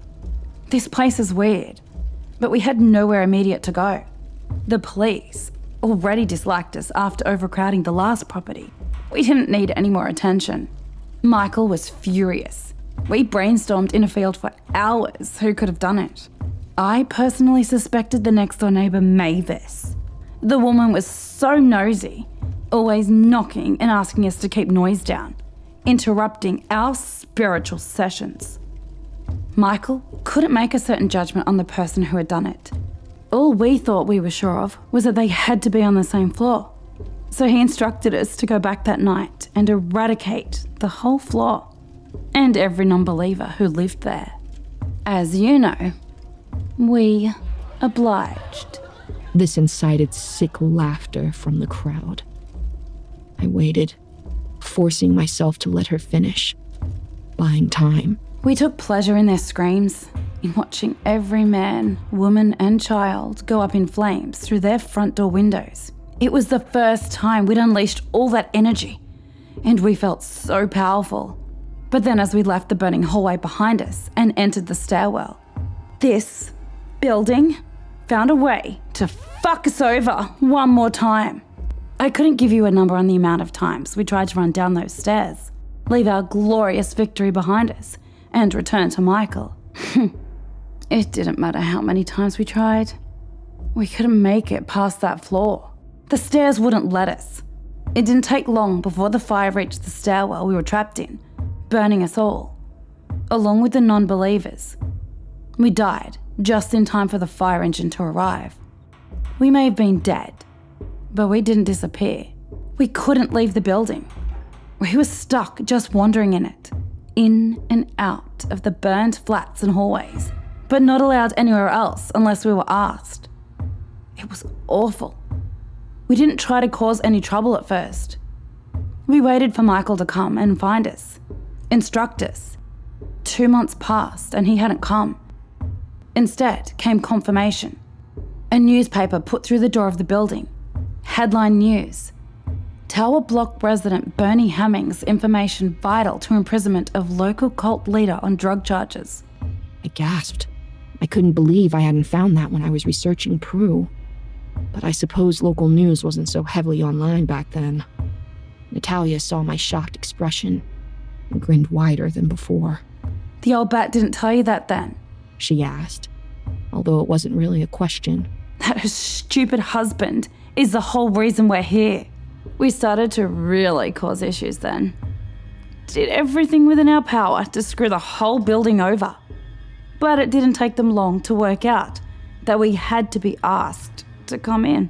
We only stopped when Prue worked out a way that we could die a second time, and that we would come back again. She killed 2 of our group. She was the only person that could stop us. We couldn't do shit with her around. We stopped and reached a stalemate. Then she moved out. We were going to honour that stalemate until you stabbed me. Prue's gone. It's fair game in here now. As Natalia got angrier, a member of her group started getting agitated. They all soon followed, like a hive mind working as one. The stillness became chaotic, with all of them moving and making noise. I didn't notice at first when one started walking towards Terry and the kids, but I noticed when it got near. It was a teen girl, slender and pretty, but still unsettlingly average. As she got within a meter of the family, Ellie suddenly went rigid. The claws that replaced her fingernails grew longer and sharper, with jagged edges from growing so fast. The voids deepened, if that was even possible. She opened her mouth to reveal rows of sharp teeth. Blood caked where the tooth meets the gum, where they had grown too quickly as well. Ellie jumped. She reached out towards the girl and slashed her face with her claws, leaving deep gouges across her eyes. She clung on the girl, using her claws as wall pegs, keeping herself at eye level. Eddie controlled the crowd. His own claws grew, and then he ran towards them, sending them scattering out of the flat. Random bursts of flames erupted everywhere, lighting up the whole room. Shit had hit the fan. The two demon children were successfully fending off the group of 15 dead superhuman cultists. Natalia ran from them too, but kept her eyes locked on mine as she did. As she ran from the flat, she spoke to me. "This isn't over!" She screamed, and I knew that it wasn't. I stayed on Terry's sofa that night. We organized all the burned items in the house and threw things out before we crashed out in the early hours. The kids' claws retracted, and they returned to their earlier state, causing mischief in the hallways. They were too young to really understand. I didn't sleep much. Nothing new. When I woke up, Terry was still asleep. I didn't want to disturb her, so I walked back to my flat, desperate to avoid anything strange on my way. The stairs must have noticed, because they didn't skip on my way up. I hadn't checked the time when I left Terry's, but I reached my door the same time as a familiar face. Postman Ian was there, dropping letters on my doorstep. "I need to talk. Can you come inside just 5 minutes? Please." I practically begged him at the doorstep. I told him everything that had happened the night before, how Natalia was out for revenge, and I was the object of her rage. I begged him to tell me how to kill them, but he claimed he didn't know. He said if I kept my doors locked and didn't let them in, then I'd be fine. He looked shirty as I mentioned killing them. Didn't even suggest asking Prudence how to do it. Something was telling me there wasn't much point. He seemed so disingenuous. I wanted to trust him so badly. I wanted to trust him. I'd been so vulnerable with him over Jamie. But if Prudence Hemmings could forget to mention what Bernie had done, and conveniently never pass on the method to kill these awful people, leaving them around to terrorize her friends and neighbors, then could she be a liar too? Could I really trust Ian? When he provided no answers and no real help, something inside me told me that I needed to get him out of my flat. I needed to rethink, start working things out on my own. I made excuses to Ian and sent him on his rounds.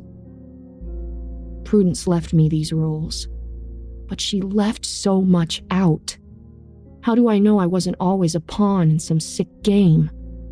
Her fantasy life as a puppet master, setting me up to fail.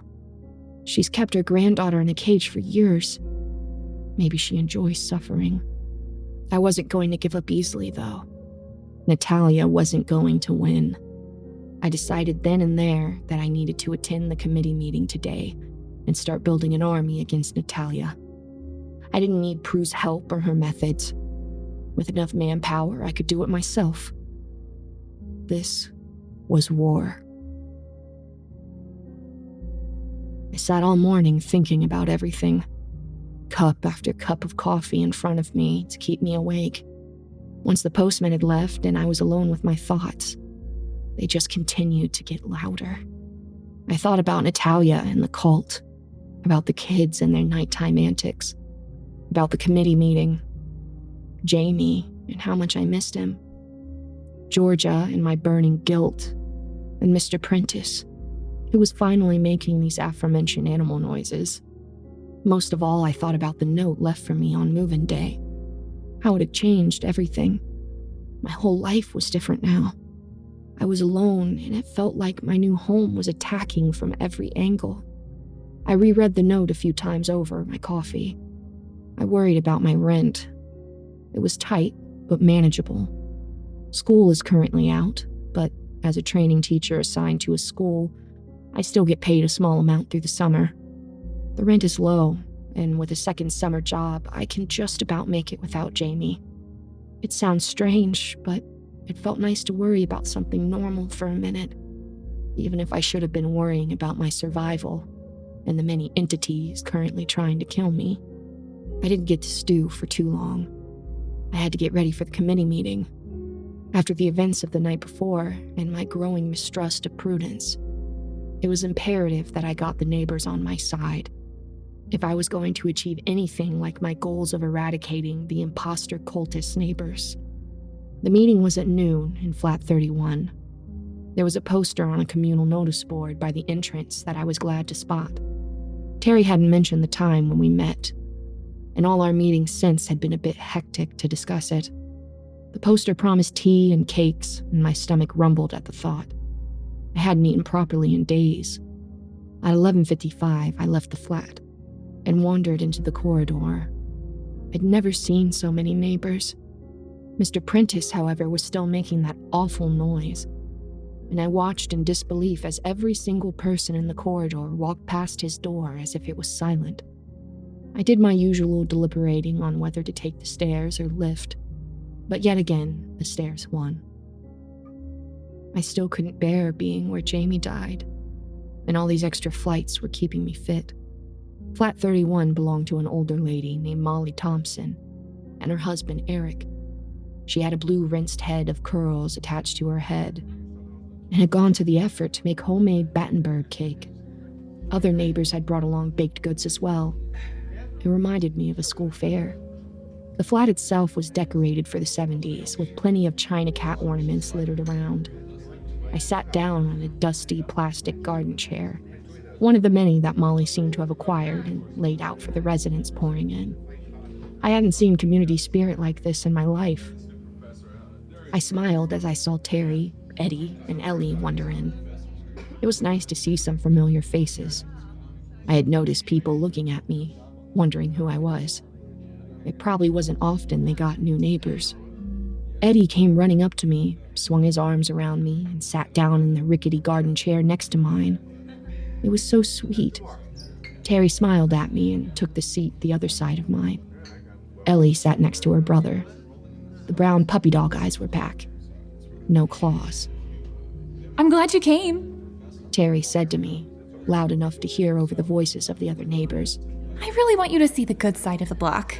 We don't bite. Really. She laughed nervously as she realized the irony of her statement. Terry, I need help. We need to stop these people from coming back again and from terrorizing people. The block can't go on like this. I wanted to make the purpose of my attendance clear to her. It was time for things to change. No, but if you don't let them in, then they don't bother you. I've spoken to the kids. They know not to do it again, that those people are dangerous. She paused for a moment and sighed. Although them running away didn't help. The kids think they're indestructible now. They've been telling me all morning that they're gonna kill the bad guys. She looked so resigned. But it was true. They did run away from the twins. Maybe there was something in that. I knew they could die, I just had to work out how. But as the thought crossed my mind and I looked at Eddie and Ellie, I couldn't imagine taking the risk. I could have flat out gone back and asked Prudence. But to be honest, I didn't want anything to do with her. She gave me such a bad feeling. I was doubting everything she told me. It doesn't matter if you can keep them away. We can't all live in fear. Yours aren't the only kids in this building. I knew this from surveying the room. But I bet not all kids here are as special as yours. What if another family burns to death because their kids were hyper one night? I could see this struck a chord with Terry. She looked at me with glassy eyes as if on the verge of tears. You're right. Molly's the chairwoman and she can be a little strict, but you can bring it up under any other business. She spoke with a lump in her throat. Here you go, by the way. She handed me a piece of printed paper. Any other business felt a bit lackluster, but it would do, as long as it got discussed. I turned my attention to the piece of paper. It was an agenda for the meeting. For something written so formally, it appeared farcical. It seemed other flats and floors had different, but equally strange issues to mine. There were only 6 items on the agenda for the meeting, with AOB as the 7th. They were as follows. 1. Welcome and introductions with apologies for absence. 2. Replacing of the flickering lights on floor 11. It seems to incite vicious behavior from the pets and elderly of that floor. 3. Serving a formal residence letter of concern to the man who doesn't move from the bottom of the stairwell on floor 5. 4. Finances. Budgets for general maintenance in the annual barbecue. 5. The stairs with no grip leading up to floor 14 at the very top and the health and safety hazards it presents. 6. Soundproofing Mr. Prentice's flat, number 48. I was comforted to know that I wasn't alone in dealing with all these strange occurrences. I was also chilled to the core to know for certain that it was the entire building that was more than a bit odd. What really struck me as odd is that when I thought about it, I had seen that man on floor 5 when going down the stairs. But I'd never noticed that it had been every time, or that he had never moved, until this moment. The meeting began with a loud and dissatisfying clink. By this point, the tiny 70s-themed flat was packed. Garden chairs had all ran out and people were standing. Molly Thompson stood up from her floral-patterned armchair and bashed a teaspoon against the outside of her cup. She reminded me of a very strict disciplinarian school teacher I had worked with during my university placement. She commanded quiet in the room. I think we should get started, everyone. She shrilled, her voice growing louder with every word until the crowd came to a silent hum. Right. Firstly, we are not going to skip the introductions today. Apologies have been given by Joe and Steph of Flat 2, and yet again by Mr. Prentice. We have a new face in the room, as I'm sure many of you have noticed. She gestured to me and looked in my direction, but didn't really make any eye contact. She was just talking about me as I sat in the room. Eventually, she addressed me directly. Stand up, dear. Introduce yourself. We're pleased to have you here. I was deeply uncomfortable. I could feel some sort of panic coming on. I never liked standing in crowds very much, but I stood up anyway. Hi. My name is Kat. I live in flat number 42. I moved in with my boyfriend Jamie, but he was killed in the lift by the weird rat creatures you people have living here. The people that claim to live in the burned out flats won't leave me alone, and one in particular seems to want me dead. Oh, and that window cleaner outside my flat makes me want to scoop my own eyes out with a spoon every time he knocks on the door. Nice to meet you all. The crowd had gasped a little. I sat down, instantly mortified. I don't know what happened. The normality and structure of the meeting overwhelmed me. There's something about a sense of order and normality amongst chaos. It does something to your brain. And for me, for the first time in this whole journey, it sent me into a meltdown. I sobbed as I hit the chair, both in pure mental exhaustion and disappointment that I had blown my chance at building any sort of army against Natalia. Terry rubbed my shoulder. Molly broke the awkward silence that had blanketed the room. Nice to meet you, Catherine. I understand life in this building can be a little overwhelming. We did ask the previous occupant to let us intervene when you moved in, but she was insistent. In hindsight, we may need to review our policies on new tenants.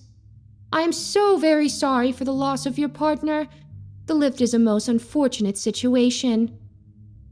She had been in positions of power in her life, for certain. She responded professionally, but coldly. There was no feeling in her condolences. She came off like a corrupt politician, digging themselves out of a hole.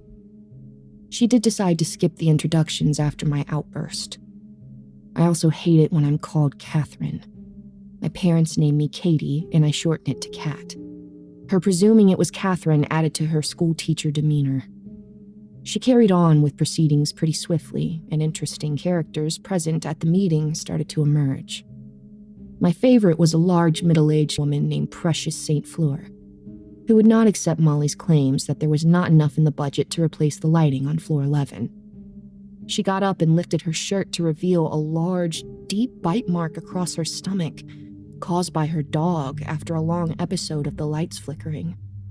When that didn't change Molly's answer, she lifted her trouser leg to reveal a smaller but still noteworthy bite mark on her leg, from her elderly mother who lives with her. Molly didn't budge. It took what felt like an eternity to get to any other business.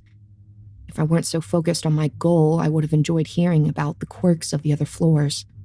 Maybe try to engage a little. But I just couldn't concentrate. When the chairwoman asked if anyone had any other business, she scanned the room quickly. I stood up from my chair and she locked in on me with her eyes. My hands were shaking and I could feel a cold sweat forming all over my body.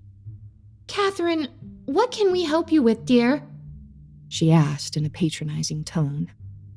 I want help getting rid of the people pretending to be from the burned-out flats. I can't be the only person that doesn't like living in fear, I stated boldly, trying not to break down again. Dear, we have had this discussion multiple times, and it's been taken off the agenda. I'm aware you're new here, but there's nothing we can do about certain problems within this building. And for this particular issue, we would appreciate you not letting them into your home and ignoring them like the rest of us, she snapped back. But that's not good enough. Terry's kids answered the door last night. They're children. It's easily done. What if someone else's child does it and aren't so lucky to survive?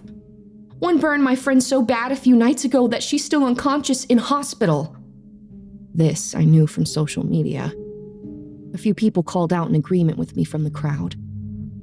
The only one who has ever been able to deal with them is Prudence, and that difficult woman has never revealed her methods. Don't think we didn't try. You're suggesting a suicide mission. You do well to remember you are new here. Molly hissed through her teeth. Did she have to mention I was new so many times? It was grating on me. Well, I'm willing, shouted Precious. She seemed stronger than the rest in her earlier rant. I was glad to have her on my side. Where she came forward, a few others followed. Soon I had 5 people plus myself willing to form a subcommittee to get rid of the cultists. Molly didn't like it, but she agreed to let us do it. There was me, Precious, and Terry, along with a lady named Shanti, who lived a few doors down from me. A man named Anton and his friend Leo from floor 8 made up the group. To be honest, they just seemed keen to get involved with any kind of battle.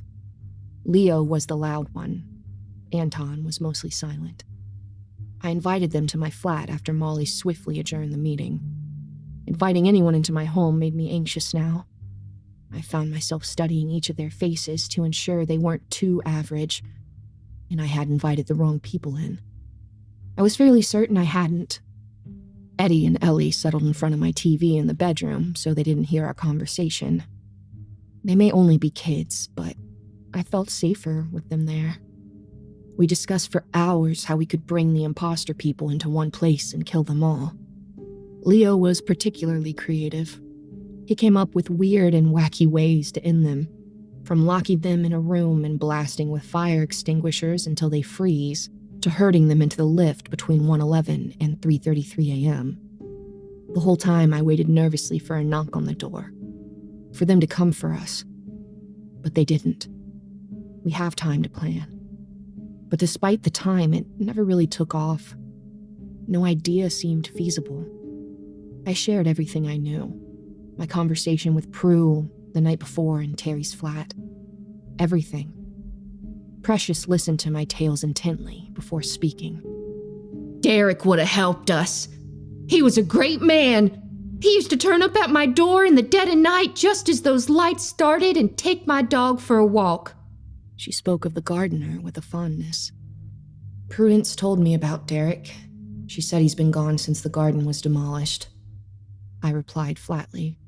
It was awful when he left. That woman that used to live here was nasty to him. I watched out my window as she tore up the garden.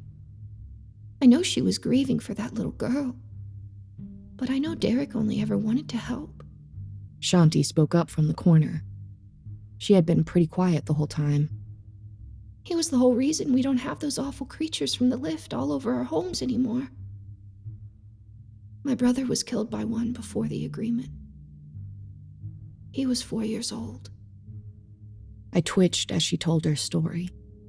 Shanti had such sad eyes, and speaking about her brother only filled them with further sadness. This is another thing I don't understand. Why have any agreement? If you managed to kill most of them, why not all? I asked, feeling anger over Jamie burn through my throat as I spoke. Precious laughed. Terry shot her a look from across the room. No one's told you the whole story, have they? Shanti asked, a single tear running down her face. What do you mean? This was driving me insane. Nothing was simple. How could I trust anyone? When Prudence and some of the others killed the creatures, they killed a large group of them in one hit. They had started to work out that food scraps and pet food were attracting them, and they gathered all the pet food in the tower block into one empty flat on the floor the fire had happened. The creatures came in droves, just like they expected, and they set the flat alight. Again. The flat was burned to ash, on top of pre-existing ash. Nothing could survive that. Shanti was interrupted after this by Leo. And then 3 giant rat motherfuckers literally rise up from the ashes, triple as smart and strong, and fuck shit up. Shanti rolled her eyes and continued. So all Prudence did was cause a quite literally bigger problem. She didn't kill them. All she did was help them evolve. There was only 3 of them, but they learned to sneak attack. More people died than during the original infestation. They were more intelligent, but not in the way it comes across when the agreement's spoken about. We couldn't speak to or reason with them. Terry was looking at the floor. Only Derek was able to do that. He spoke to them like he spoke to the garden. He made it safe for everyone again. I wasn't there. I was too young. But there, we were told he didn't even have to use words. They understood just a series of movements and eye contact. Derek explained the rule with the lift. He told us it was a gesture of goodwill. The creatures needed a home and seemed attracted to the building, and we would let them live there and stop killing their kind if they would stop killing ours. But to show them some respect, we would allow them a small time frame where they could unleash their instinctual nature. But only if someone came to them. There are only 2 left now. Prudence killed the other during what happened to her granddaughter. But that only made the 2 stronger. Like they absorbed the 3rd. I tried to take in all the information I was receiving, but I couldn't. It was too much. Derek isn't coming back. It's been years. This is pointless. Terry finally erupted. Precious laughed again. How do you know? You speak to Dear Prue all the time. Know something we don't? Precious spoke sarcastically, but I think she meant what she said. It was becoming clear that Prudence Hemmings wasn't too popular in this building. Well, I don't speak to her all the time. We just keep in contact. She was always nice to me. Terry tried weakly to defend herself. That's because you're naive and a pushover. She used you because no one else would give her the time of day. Precious was about to launch into a full-on rant on Terry. I was glad Eddie and Ellie were in the other room and couldn't hear. I wondered if she'd seen them at night. I decided to stop the rant. This was becoming counterproductive, and we were getting nowhere with our plans. I interjected and told them all I needed them to leave so that I could sleep. Partly true, although I knew I couldn't sleep. I had other things to do. They all filed out of my flat. Terry and the kids were the last to leave. She gave me a hug as she left and told me to get a proper night's rest, telling me she was always there for a cuppa and a chat. It was sweet. I felt sorry for Terry. The kids hugged me too as they left. I know she spoke to Prue, but I was certain that it really was entirely innocent. I sat in the empty flat, disheartened that my assembling of an army had turned into a bickering shit show, with no real suggestions on how to kill the imposter neighbors. I felt totally alone. I couldn't trust Prue or Ian, or pretty much anything I thought I knew. Maybe Prue didn't even kill those neighbors. They only told me half-truths about the creatures after all. I was left alone with my thoughts again. And after a few hours, a good one finally struck me. But I needed supplies. I left the building and went to the nearest shop to gather the items I needed. For what I needed and the time of night, I had to travel to a 24-hour supermarket. It took half an hour each way on the bus, but I stayed focused. My bags were heavy and awkward on the way back to the block, but if it paid off, this was going to be worth it. I trudged up the stairs. It took me 2 trips and 24 flights of stairs instead of 14 to get everything in my flat and organize myself.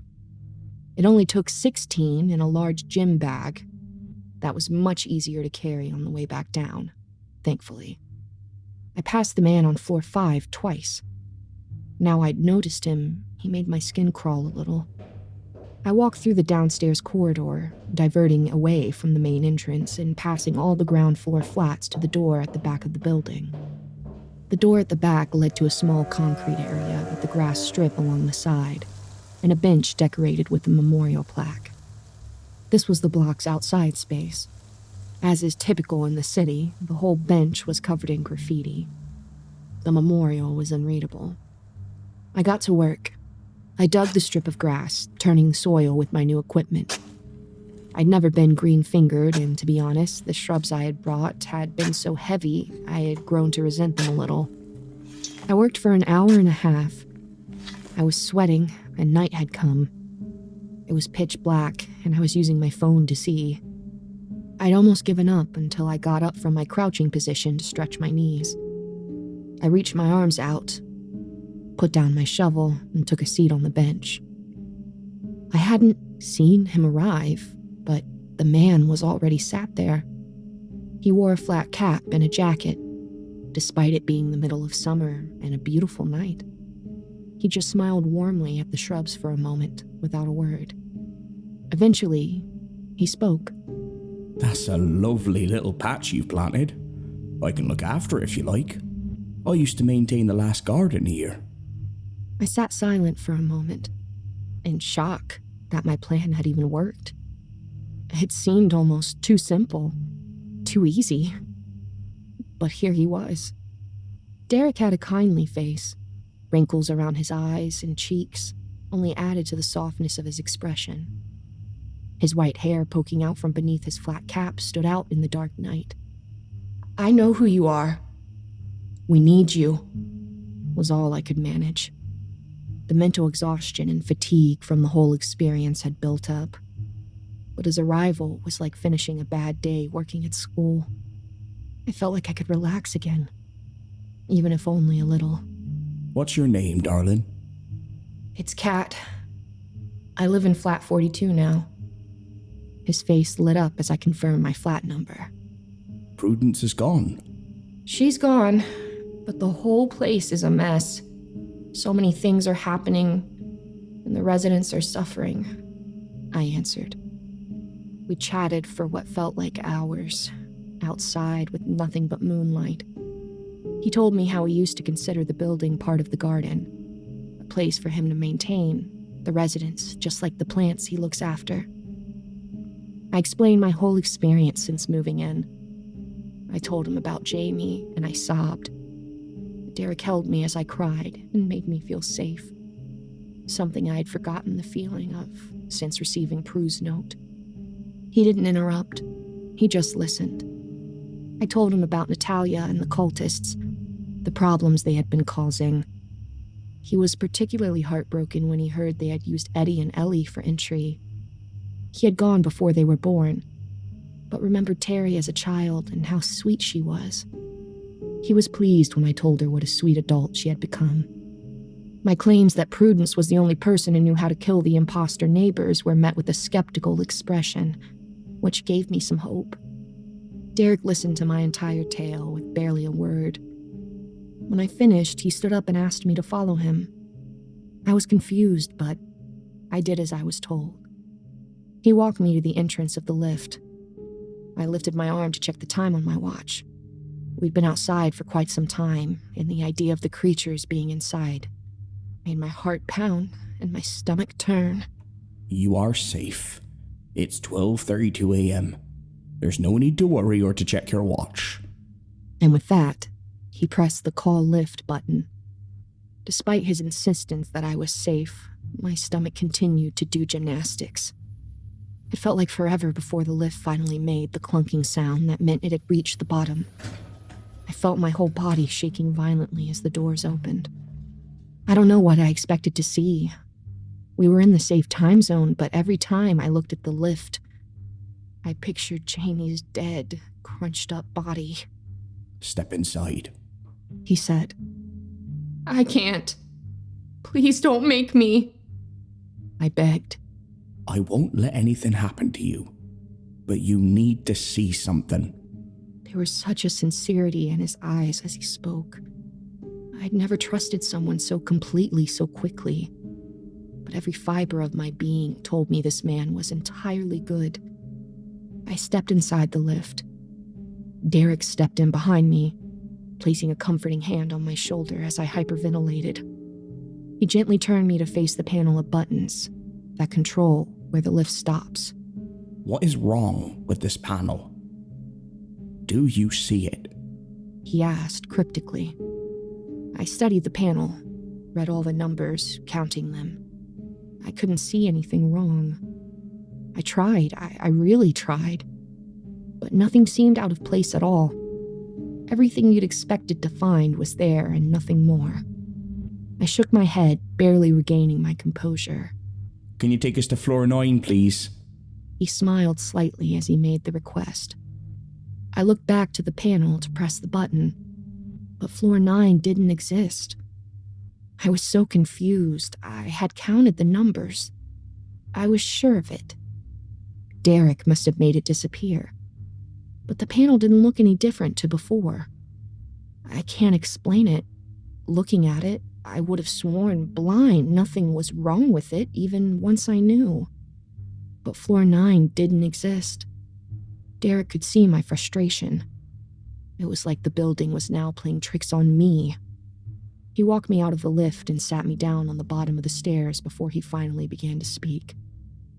The building is like a living organism. It can seal off parts of the world, and it can open up others you never could have imagined. When those awful people burned that whole floor of residence, I was devastated. Some wonderful people lived in those flats, both of the usual and unusual variety. But those people had no limit to their cruelty. Whole families burned alive. It was a tragedy that made me so angry. I felt so guilty when it happened. I can predict what some of our more tricky residents are going to do and make sure I'm there to help. But those people were nothing to do with this place. I couldn't see what they were planning, so I couldn't stop it. At this point, I noticed one of the hairless cats had sat between us. Derek looked at it with tears brimming in his eyes. He stroked it and moved it onto his lap. Derek's fingers didn't burn at all. He continued. When it happened, the building used its defense mechanisms and sealed off the entirety of the floor. It stopped the fire from spreading and kept the perpetrators there to die by their own hands. The building only allowed the floor to be unsealed once they were dead.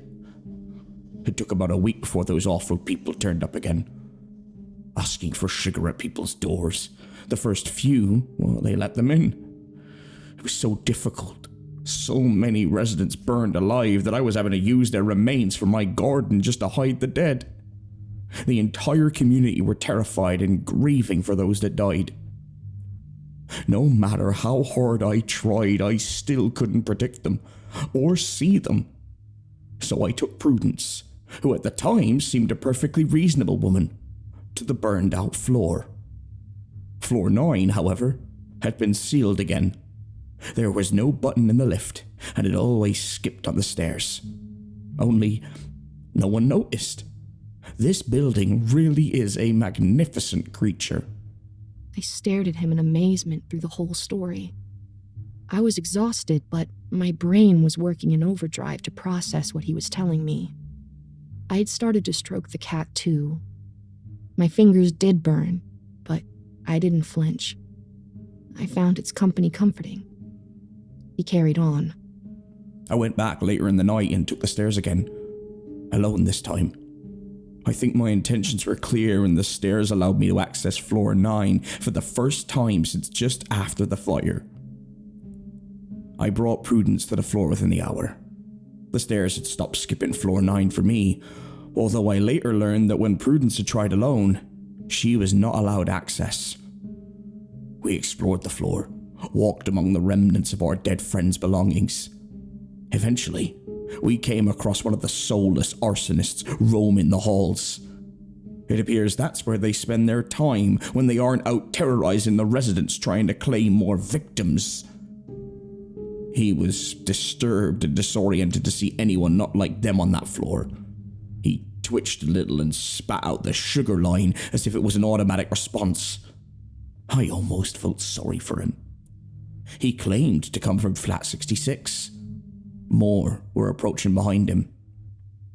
Prudence was terrified. She was starting to sweat profusely and back away from the man. But it didn't cool her down. He was burning her slowly. I felt nothing. See, the stranger things in life just don't seem to affect me. I've never known why. Sometimes I even just know how to deal with them, like it's programmed into me. On this new playing field, in their domain, I knew what to do. I grabbed the man and ran him down to flat 66, 4 doors from where we were standing. I threw him into the flat and waited. The other arsonists were approaching. The man tried to exit the flat. That was doorless after the wooden doors all burned to cinders in the fire. But as he reached the door, something stopped him. He couldn't leave, no matter how much he tried or how hard he screamed. Prudence lit up. She grabbed hold of one that had tried to kill her friend Molly. She remembered the flat number she had claimed to be from and repeated my actions. With a lot more sweating and some winces of pain, it worked again. Prudence wanted to go after the rest, but as they got closer I could see the blisters forming on parts of her body. I dragged her out of the hallway and back into the stairwell, and we ran. She begged me to take her back, kept telling me that the stairs wouldn't let her, that it was too dangerous. The residents had started to learn not to let them in, and we had no casualties at all after we trapped the first 2. Don't get me wrong. It's a problem I was intended to deal with, but it was around that time that we first learned the council would be building that monstrosity over the top of my garden. This left me not at my best. My intuition was failing me when a few months after that, I allowed Prudence and Molly to herd the creatures from the lift to floor 9. It's one of my biggest regrets. I should never have walked them up there. But I didn't know she was going to burn them all. She didn't give me a chance to reason. I became mistrusting of everyone and distracted. Not long after, I went away for a long while. So, I guess the arsonists remained, and now they're threatening you. Tomorrow, I will go. I will fix the mess I left behind. I am so sorry it's affected you so badly. I'd love to meet these twins. They sound incredibly brave. They are. I finally interrupted. And I want to be there tomorrow. I want to lock Natalia away for good. I can't allow it. You'll be attacked. He cut me off entirely.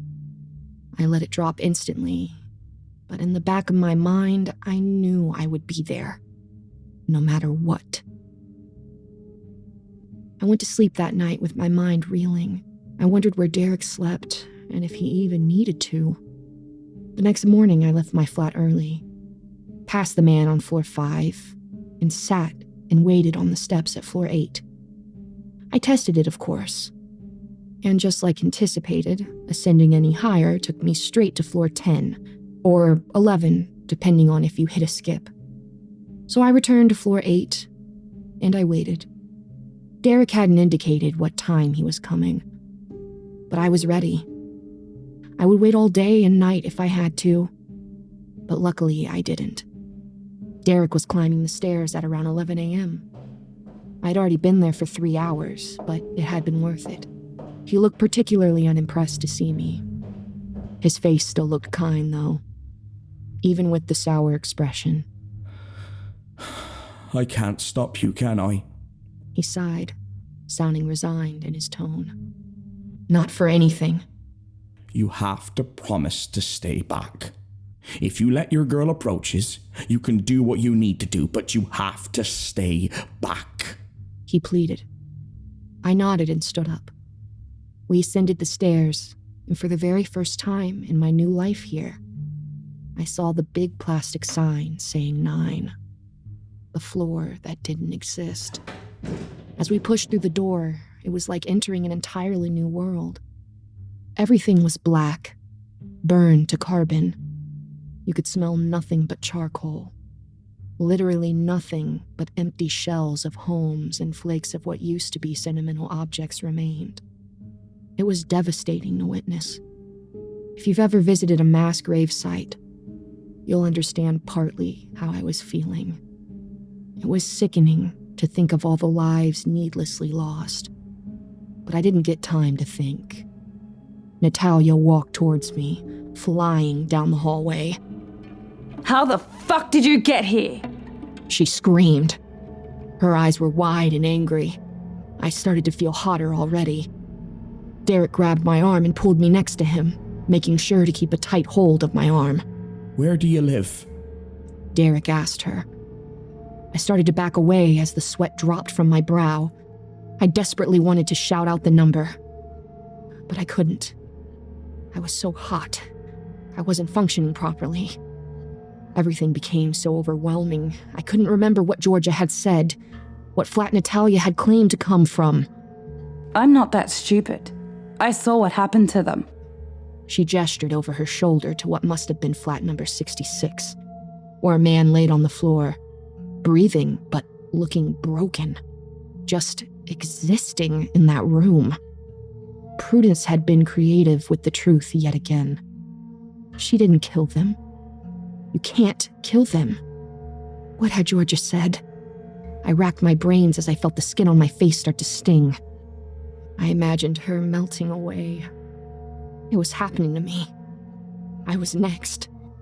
And then, as my hair started to singe at the ends, it came to me. 71! I screamed as loud as I could. I could barely see as Derek grabbed her arm and ran towards me with her. She was clawing at his eyes and his face, screaming at him to let go. But he didn't burn. He just kept hold of her. When he approached flat 71, he beckoned me over. You do it, then get off of this floor. He was blunt, but reasonable. I complied. I pushed hard. There was nothing but anger in her eyes. She pushed my face hard with her hand, As I got her to cross the boundary into flat 71, I felt my skin sizzle and blister. My whole face was in agony, but I didn't stop pushing. Watching Natalia try to fight her way out of a door that didn't exist was both satisfying and humorous. The others had started to approach at the sound of the commotion. I lingered, hoping to watch her suffer. But Derek shot me one look, and I knew it was time to go.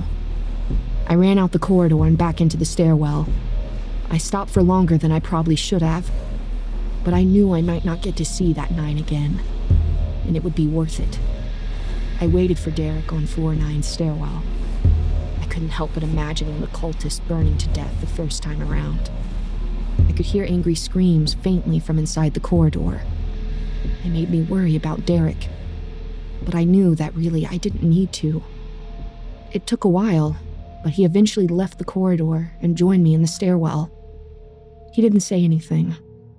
He just looked at me in the 3rd-degree burns across my face. He didn't need to speak. I knew he'd fix the problem. We walked silently back down the stairs towards my flat. I looked back up at floor 9, knowing the building would seal it off for good. It took a few floors to reach floor 7, and I invited Derek in for a cup of tea. He rejected it, saying he wanted to go visit some old friends. Despite my injuries, I couldn't help but smile. Something I'd done was going to help these residents. I stood at my door and watched Derek walk away, pleased that there was some true good in this building. After a few steps down the hallway, Derek started to fade, almost like a CGI ghost in a movie. Every step he became more transparent. I felt my stomach turn again, like it had outside the lift. I ran out to follow him. I called after him, but by the time I had reached where he'd been, he was gone. I walked the entire corridor to the window at the back. I looked out the window into the small concrete heavy garden and hoped to see him sat on the memorial bench. I didn't see him. Instead, I saw Prudence hacking at my tiny planted patch with shears. When I saw her out the window, garden shears being gripped by both hands and a maniacal expression on her face, I just stood still. I was frozen to the spot in shock. I felt no pain at all from the burn on my face. Everything was numb. The relief of eradicating the imposter neighbors and the joy at finding a friend in Derek was hacked away in an instant. Just like every leaf from my shrubs. Why would she do this? What had I ever done to her? Every question possible crossed my mind. I could feel the frustration bubbling inside me. Everything about this place just threw up question after question, and for every answer I got, there were 10 new questions waiting to be asked. At that moment in time, though, only one was truly important. How did Prudence know? I thought about Terry and her telephone conversations. I didn't want to think that the sweet lady I thought Terry had turned out to be would do that. But it did cross my mind.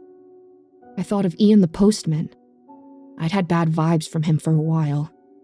Maybe he'd seen Derek coming up the stairs while on his rounds that morning. I stood there frozen, pondering all these things, until I saw Prudence collapse onto the memorial bench sobbing, head in her hands. She was surrounded by the remains of my attempt at a garden, with the shears laid out on the floor. The stairs were kind to me on my way back down. It took 4 flights to make it to the bottom. I ran down the corridor and out the back entrance of the block. No idea what I was going to say. "Prudence!" was all I could manage. "Nice one, cat." She sat bolt upright before turning and standing quicker than I thought possible for an old lady. "You evil, stupid little girl. Do you have any idea what you've done?" She screamed, so much animation in her face that the spaces between her wrinkles pulsated like veins on an angry weightlifter. "Me? You think I'm evil? You left that shitty note hidden, missing everything I need to know, and got my boyfriend killed. And what you're doing to your own..." I screamed, tears beginning to roll before she interrupted me. Don't you dare talk about her! Her voice cracked, and she broke down again, this time falling to her knees, twigs and leaves sticking to the bottom of her dress. I didn't know what else to do, so I sat down on the floor. I knew that it was probably a bad idea. This woman couldn't be trusted, and I hadn't forgotten that. But seeing an old lady crying on the cement floor still made me feel awful. "How did you know about the garden?" I asked her calmly, trying to change my approach. She shoved a crumpled up piece of paper into my hand. She didn't look at me. Her eyes remained on the floor. "Dear Prudence, I couldn't exist knowing what I'd done. I should never have told you about it. The last two won't grow stronger. She was never theirs to begin with. But I have to end her suffering. I'm sorry. Derek." I knew what he had done as soon as I finished the note. Lila, or what was left of her, was gone for good. Of all the creatures, only Jamie's killers from the lift remained. That's how Derek had spent the few hours I'd slept between our encounters. This is all your fault. My whole family is gone because of you. That hurt a lot. I trembled as I tried to speak. But I always really hated confrontation, and I could feel myself starting to glitch. How can you say that? I saw her, and she was trapped in a tiny cage, eating dog food and small animals. Your family died in that lift, just like my Jamie. I may have struggled to get my words out, but I wasn't about to let Prudence Hemmings blame me for her decisions. Lila was better off dead than what she was, however awful that may sound. What happened to your face? Take you to visit floor number 9? He did this to her in the first place, not me, and now he's disfigured you. She was spinning things. I could feel throbbing as she mentioned my face. I really should have had medical attention. This isn't his fault. You messed him up, and he did that to her because of you. You told me that yourself. I tried ferociously to defend Derek, but something inside me still felt uncomfortable about what he had done. I couldn't help it. Lila was an innocent little girl who shouldn't have been punished for Prue's mistakes. This whole thing was such a mess. I was grieving. And then I had her back for all those years, and then I lost Bernie, and then my home, and now I have to grieve for her all over again. Prudence continued to cry, but softer. I looked around the chaos she created and up at the block my boyfriend had died in, and rolled my eyes in disbelief that she could be so selfish. She continued. Let me tell you about Lila. She was a beautiful little girl. As I mentioned before, I have 2 other older children. They've had many other grandchildren. However, I hadn't spoken to my eldest in 2 years, even before what happened with Lila. Lila was my first opportunity to get to know one of my grandchildren. Bernie adored her too, always reading her stories and sneaking her sweets. I begged my son to allow her to stay. My children were all incredibly ungrateful. They had it easy growing up and still resented me. I gave them a good, strict upbringing, but they didn't appreciate it. They said I was a cruel mother. Lila's dad was the only one I spoke to, but our relationship still wasn't that of a typical loving mother and son, but she was a second chance. It was a miracle when he agreed. I was more shocked he had convinced his wife to allow it. That awful harlot of a woman never liked me, although I didn't like her either. They refused to speak to me after everything. I haven't heard from them since. They had more grandchildren I'll never meet. I knew at the time my relationship with any of my children were over for good, so when Derek gave me a solution, I took it. I wasn't entirely truthful when we spoke. I said I hadn't wanted this, but I was desperate. There was never a way to bring her back safely. Derek explained what she would become to me. He was initially trying to put me off even trying to get her back. I knew exactly what I was getting myself into. But I couldn't pass up the idea of my beautiful little Lila needing her grandma forever. I suppose I was too ashamed to admit it before. But why should I be ashamed? My altercation with Derek happened after she was back, when he tried to kill her the first time, spouting the same things on that note. What kind of monster wants to kill a little girl? That's why I trashed the garden. He said he wasn't coping with the news of the new block when he suggested it, that he shouldn't have told me it was even possible and she had to die. I hid her until the bulldozers came in. When he disappeared, I thought I was safe to spend the rest of my life with her. Bernie hated me. Spending time with Lila was all I lived for. I grew to love her how she was. I felt sick. Listening to Prudence talk brought up so many repressed feelings about Jamie. I hadn't had time to grieve or process anything. I missed him terribly. My old life and my old future felt a million miles away. I was relieved to know that Derek hadn't tricked Prudence or even intended to create Rat Lila. He was truly good. But she didn't get to have a life. You lived it for her, but she wasn't really living. How could a sane person do that to their own flesh and blood? You have no idea. This place can make you do irrational things, but she had a life. She had me. It's all she needed.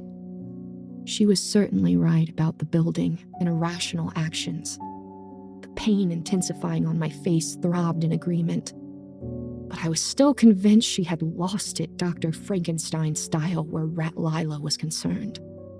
She had stopped crying. Her rage levels were rising again. And I tried to tell her that it wasn't really the child she'd known. But she seemed to have grown an entirely new attachment to the creature that replaced what she'd lost. Every rational argument I gave was met with increasing levels of screaming. She got less coherent as she went on. The arguing was going nowhere. We went back and forth for what felt like forever. After a while, she started to get closer to me.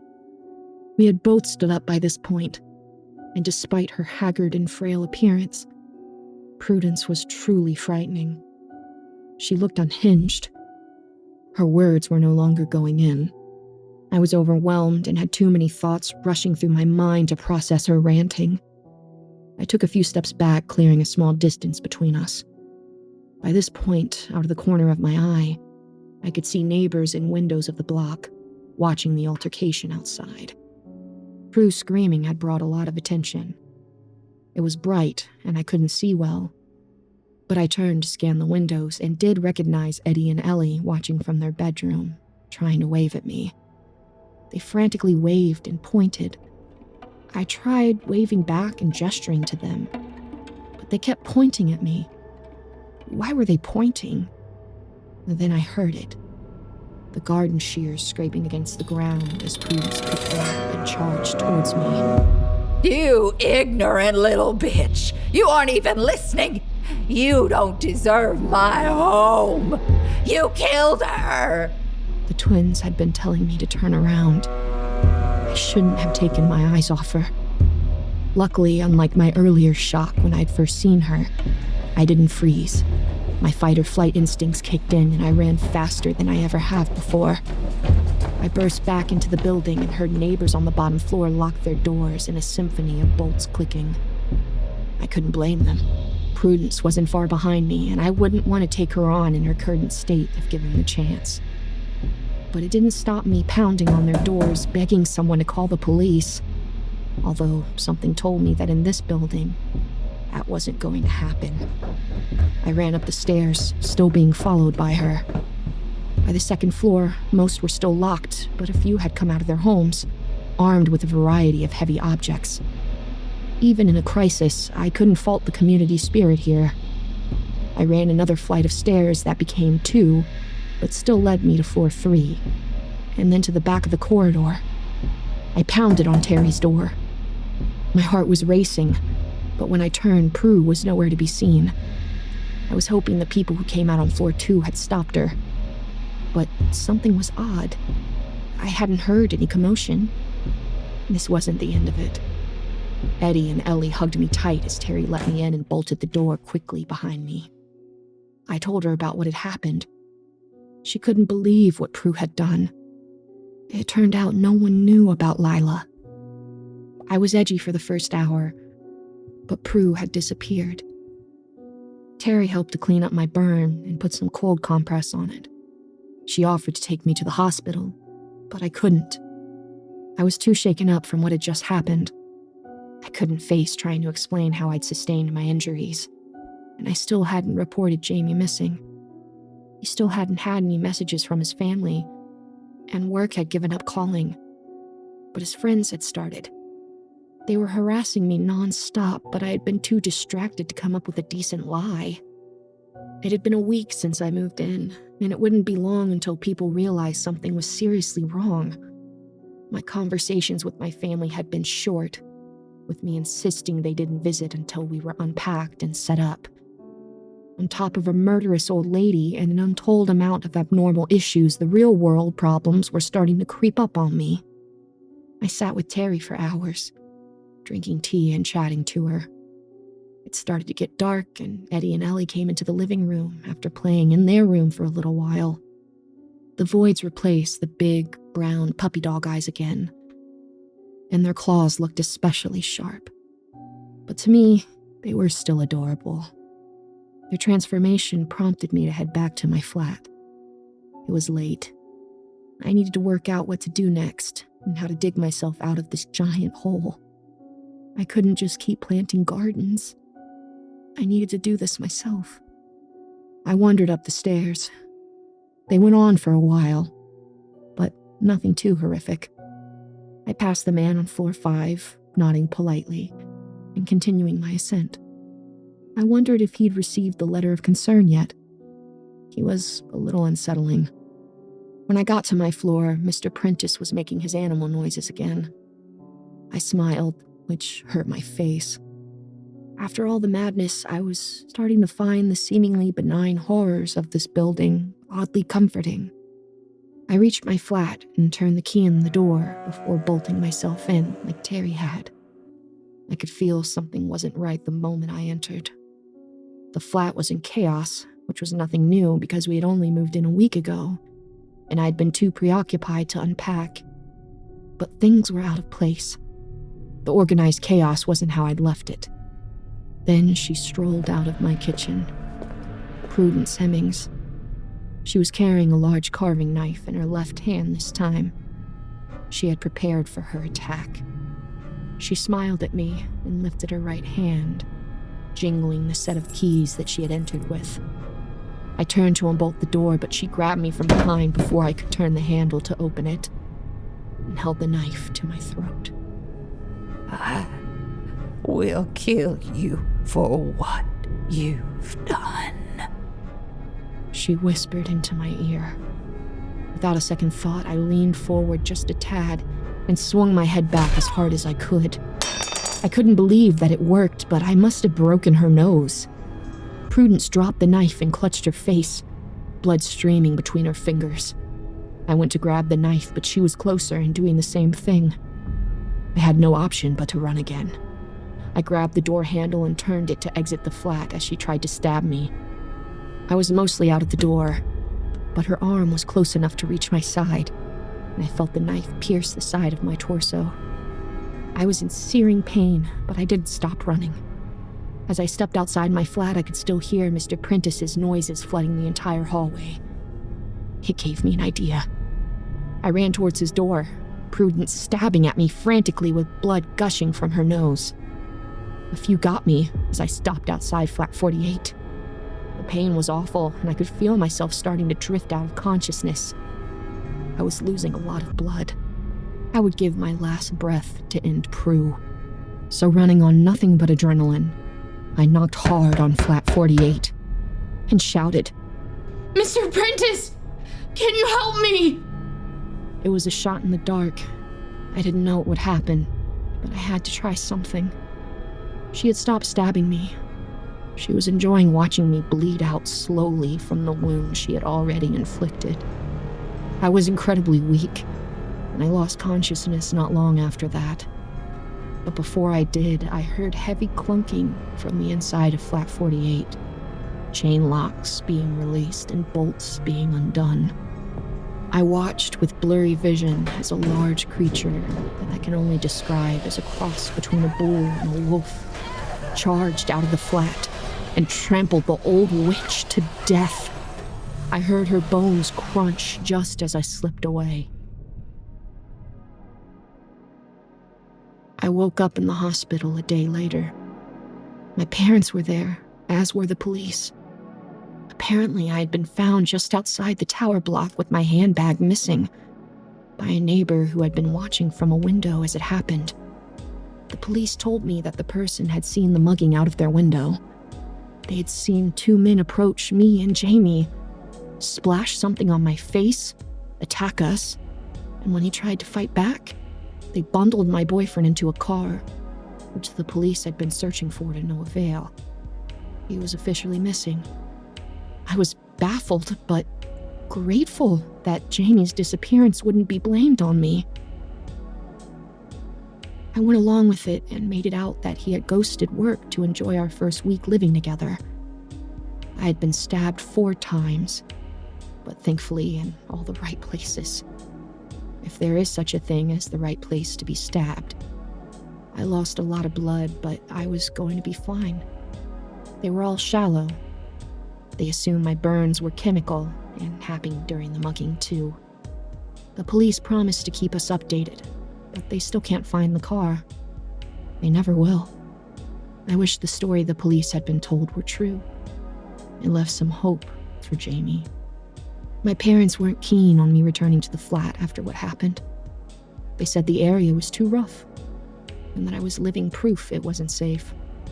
They offered to collect my stuff for me. I insisted, though. Told them that I wanted to see how it felt, and they couldn't force me not to. I was released from the hospital 2 days after I woke up in there. When I arrived at the flats, it was so strange. It felt like home, despite everything. Something about this place drew me to it. I took the lift for the first time since Jamie had died. I had to. I wasn't recovered enough to conquer too many stairs just yet, and I couldn't guarantee they'd be kind to me. I smiled at the lack of a button 9 and winced at the thought of the creatures. As I reached my corridor, I saw Mr. Prentice walking along with his newspaper and milk in a bag. He turned to me and smiled. I wasn't sure you'd come back. It's nice to see you're up and walking. He made small talk, as if I hadn't seen him literally trample a woman to death a couple days prior.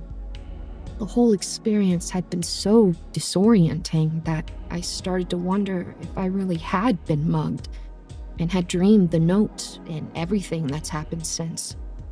Then he said something that confirmed everything was real. I've never liked that woman, but you've got a real friend in the lady downstairs. He winked at me and turned the key in his door. I got into mine and sat down on the second-hand sofa. I felt empty, but relieved. With Prue and the imposter neighbors all gone, the only threat left were the creatures in the lift, who were only a threat between 111 and 333. Maybe I could start to live a semi-peaceful life in this place. Terry knocked on the door.